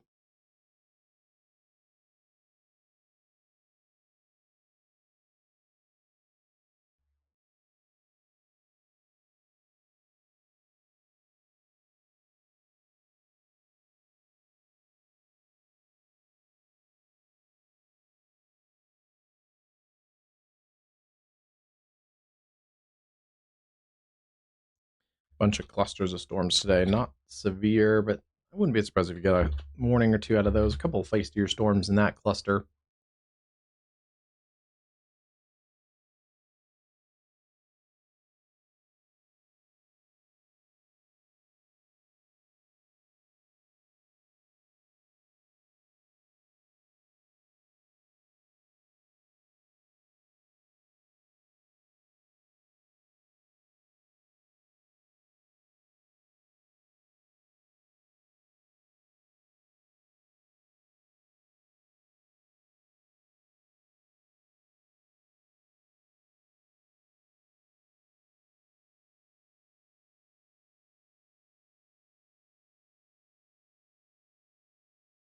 Looking again at today, looks like we've lucked out fairly. These mesoscale days are just hard to forecast because they can be sometimes overperforming and also underperforming in other days. Still seeing those gusty winds in there, but these storms are still in that slight risk area. Looking at that a little further, they're kind of on the eastern edge of the most favorable tornadic area, but mostly that was more of a time-based favorability for tornadoes. Still could get one or two, but most of this hatched and higher probability was for the discrete cells late afternoon, early evening after they upscaled. And then still looking at the wind risk. Continuing there as a damaging wind threat through into eastern parts of the Dakotas into western Minnesota. We're pretty much out of that larger hail threat, and we haven't seen as much of those lime-sized hail reports. So hail probably underperformed today. Tornadoes probably also underperformed. Wind is probably pretty accurate to the Storm Prediction Center today. Tomorrow, a similar but a little bit different setup, but tomorrow, slight risk goes from southwest or southeast parts of Montana, northeast parts of Wyoming, across much of southern, actually most of South Dakota, and then northern parts of Nebraska. You have a larger marginal risk tomorrow from Kansas all the way up through Iowa, Minnesota, into northern parts of Wisconsin, and then back across eastern Montana. Within that, there's a small tornado risk tomorrow, mostly centered in the areas southwest of South Dakota: Custer, Hot Spring, White River, Sturgis, Rapid City, Martin, and the Badlands National Park area. There is also a broad, it is a slight risk driven by wind, so that does match the slight risk pretty much generally there. And then there is a chance of larger hail, much of that western area west of Pierre, Winter, Valentine, back towards Chardon, Hot Springs, Sturgis, Sundance, up towards Buffalo and Broadus, and Gillette, Wyoming. There is a slight risk, not slight risk, but a minimal risk for hail across the marginal risk area. And that marginal risk could see some isolated damaging wind gusts. Not highlighted, but any severe thunderstorm can always have a low probability of producing a tornado. And then we'll look and move things a little bit towards the east into parts of the Central Plains. This is for areas on Friday. Extreme northern parts of Kansas, southeast Nebraska, much of central Iowa, and then southeast parts of Minnesota, extreme western and southwestern parts of Wisconsin, with a slight risk already, and a marginal risk surrounding that. And I believe this was new today. We do have a day 4. This would be Thursday, Friday, Saturday, all blends together.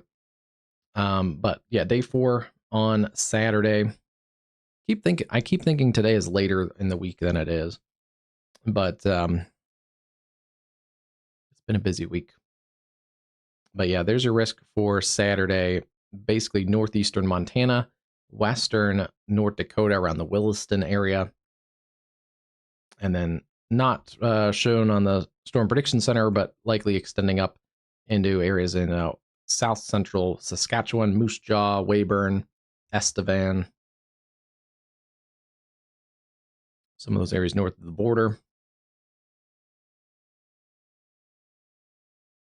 Wouldn't be surprised on Saturday to see a little bit of a risk eventually out into parts of the upper Ohio Valley. Based on some of the model data, I think we could see a little bit of severe weather kind of in this corridor, western New York, northwest Pennsylvania, maybe northern Ohio, potentially southeast Michigan, and then southern Ontario. Just keep an eye on that one.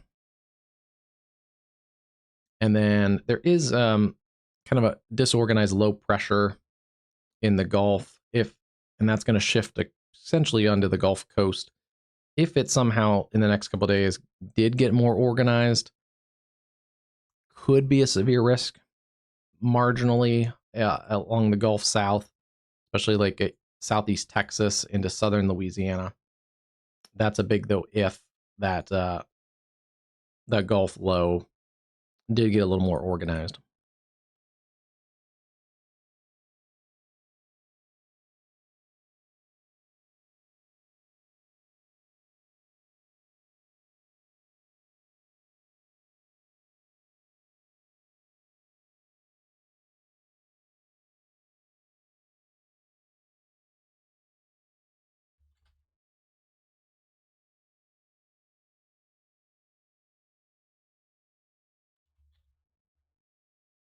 Still seeing gusty winds, some small hail with that storm in western Minnesota. Pockets of gusty winds and small hail into eastern parts of the South Dakota area. Again, those are drifting slowly south and east away from the Watertown area. Watertown up there. Still rainy, little lightning and thunder around. Little pocket of storms also west of Watertown along 212. Not severe out towards Garden City. Those should be, they are slowly weakening, but still loud storms. And then some stronger storms are still marginally severe right now. 60-mile-an-hour winds, nickel-size hail. They are outflow driven as they push through areas around Howard and Winred, Canova, down through Salem and Fulton and Plano. Still seeing some gusty winds in there. The strongest part of that storm may continue to work to the north of downtown Sioux Falls. That may get to the I-29 corridor around Del Rapids.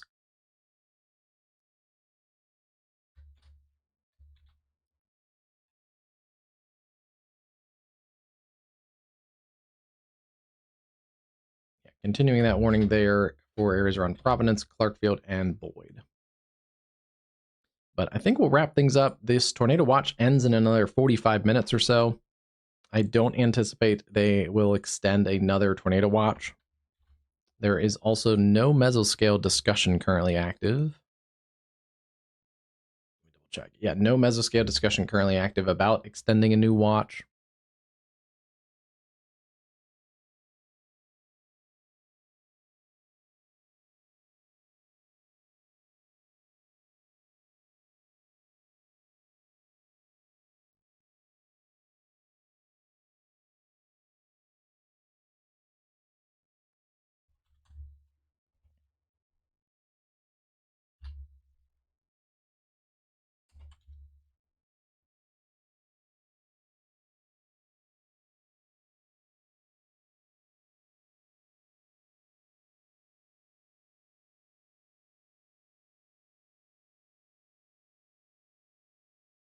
Yeah, it doesn't look like I wanted to double check, and they were still kind of noting that area earlier, but looks like things are wrapping up. So I'll call it a night for now, and we'll kind of get ready. Probably not a stream tomorrow, but probably a stream on Friday at some point. Although click the bell icon to get notified when we go live and post the new forecast videos, and yeah, follow us on social too. Thanks again, Stones. Thanks for hanging in there. And yeah, shouldn't be too bad tomorrow unless you're really, I think a higher storm chance the next couple days, at least for severe, is probably like St. Joseph and further towards the north. But we'll keep an eye on you guys in KC too, especially Friday, I think it was. Yeah, Friday things get a little bit closer. But a couple rounds of storms potentially west and north, especially of Kansas City tomorrow. And yeah, we'll keep an eye on tomorrow. These mesoscale days are kind of tricky to predict, but if things go nuts tomorrow, and sometimes we get that. Sometimes we get a day like today where the all hazards risk underperformed a little bit. And I'm not a streamer who goes on just because of tornadoes too. It was more of an all hazards threat with the wind, the hatched hail that also underperformed, and the tornado threat. So it was a little bit of an all hazards threat today. Because I think sometimes streaming we do focus on the tornadoes because they do get clicks and they are visually interesting and everything. But I do try and focus on all the severe weather hazards. But tomorrow looks like a slightly less intense day than today was forecasted.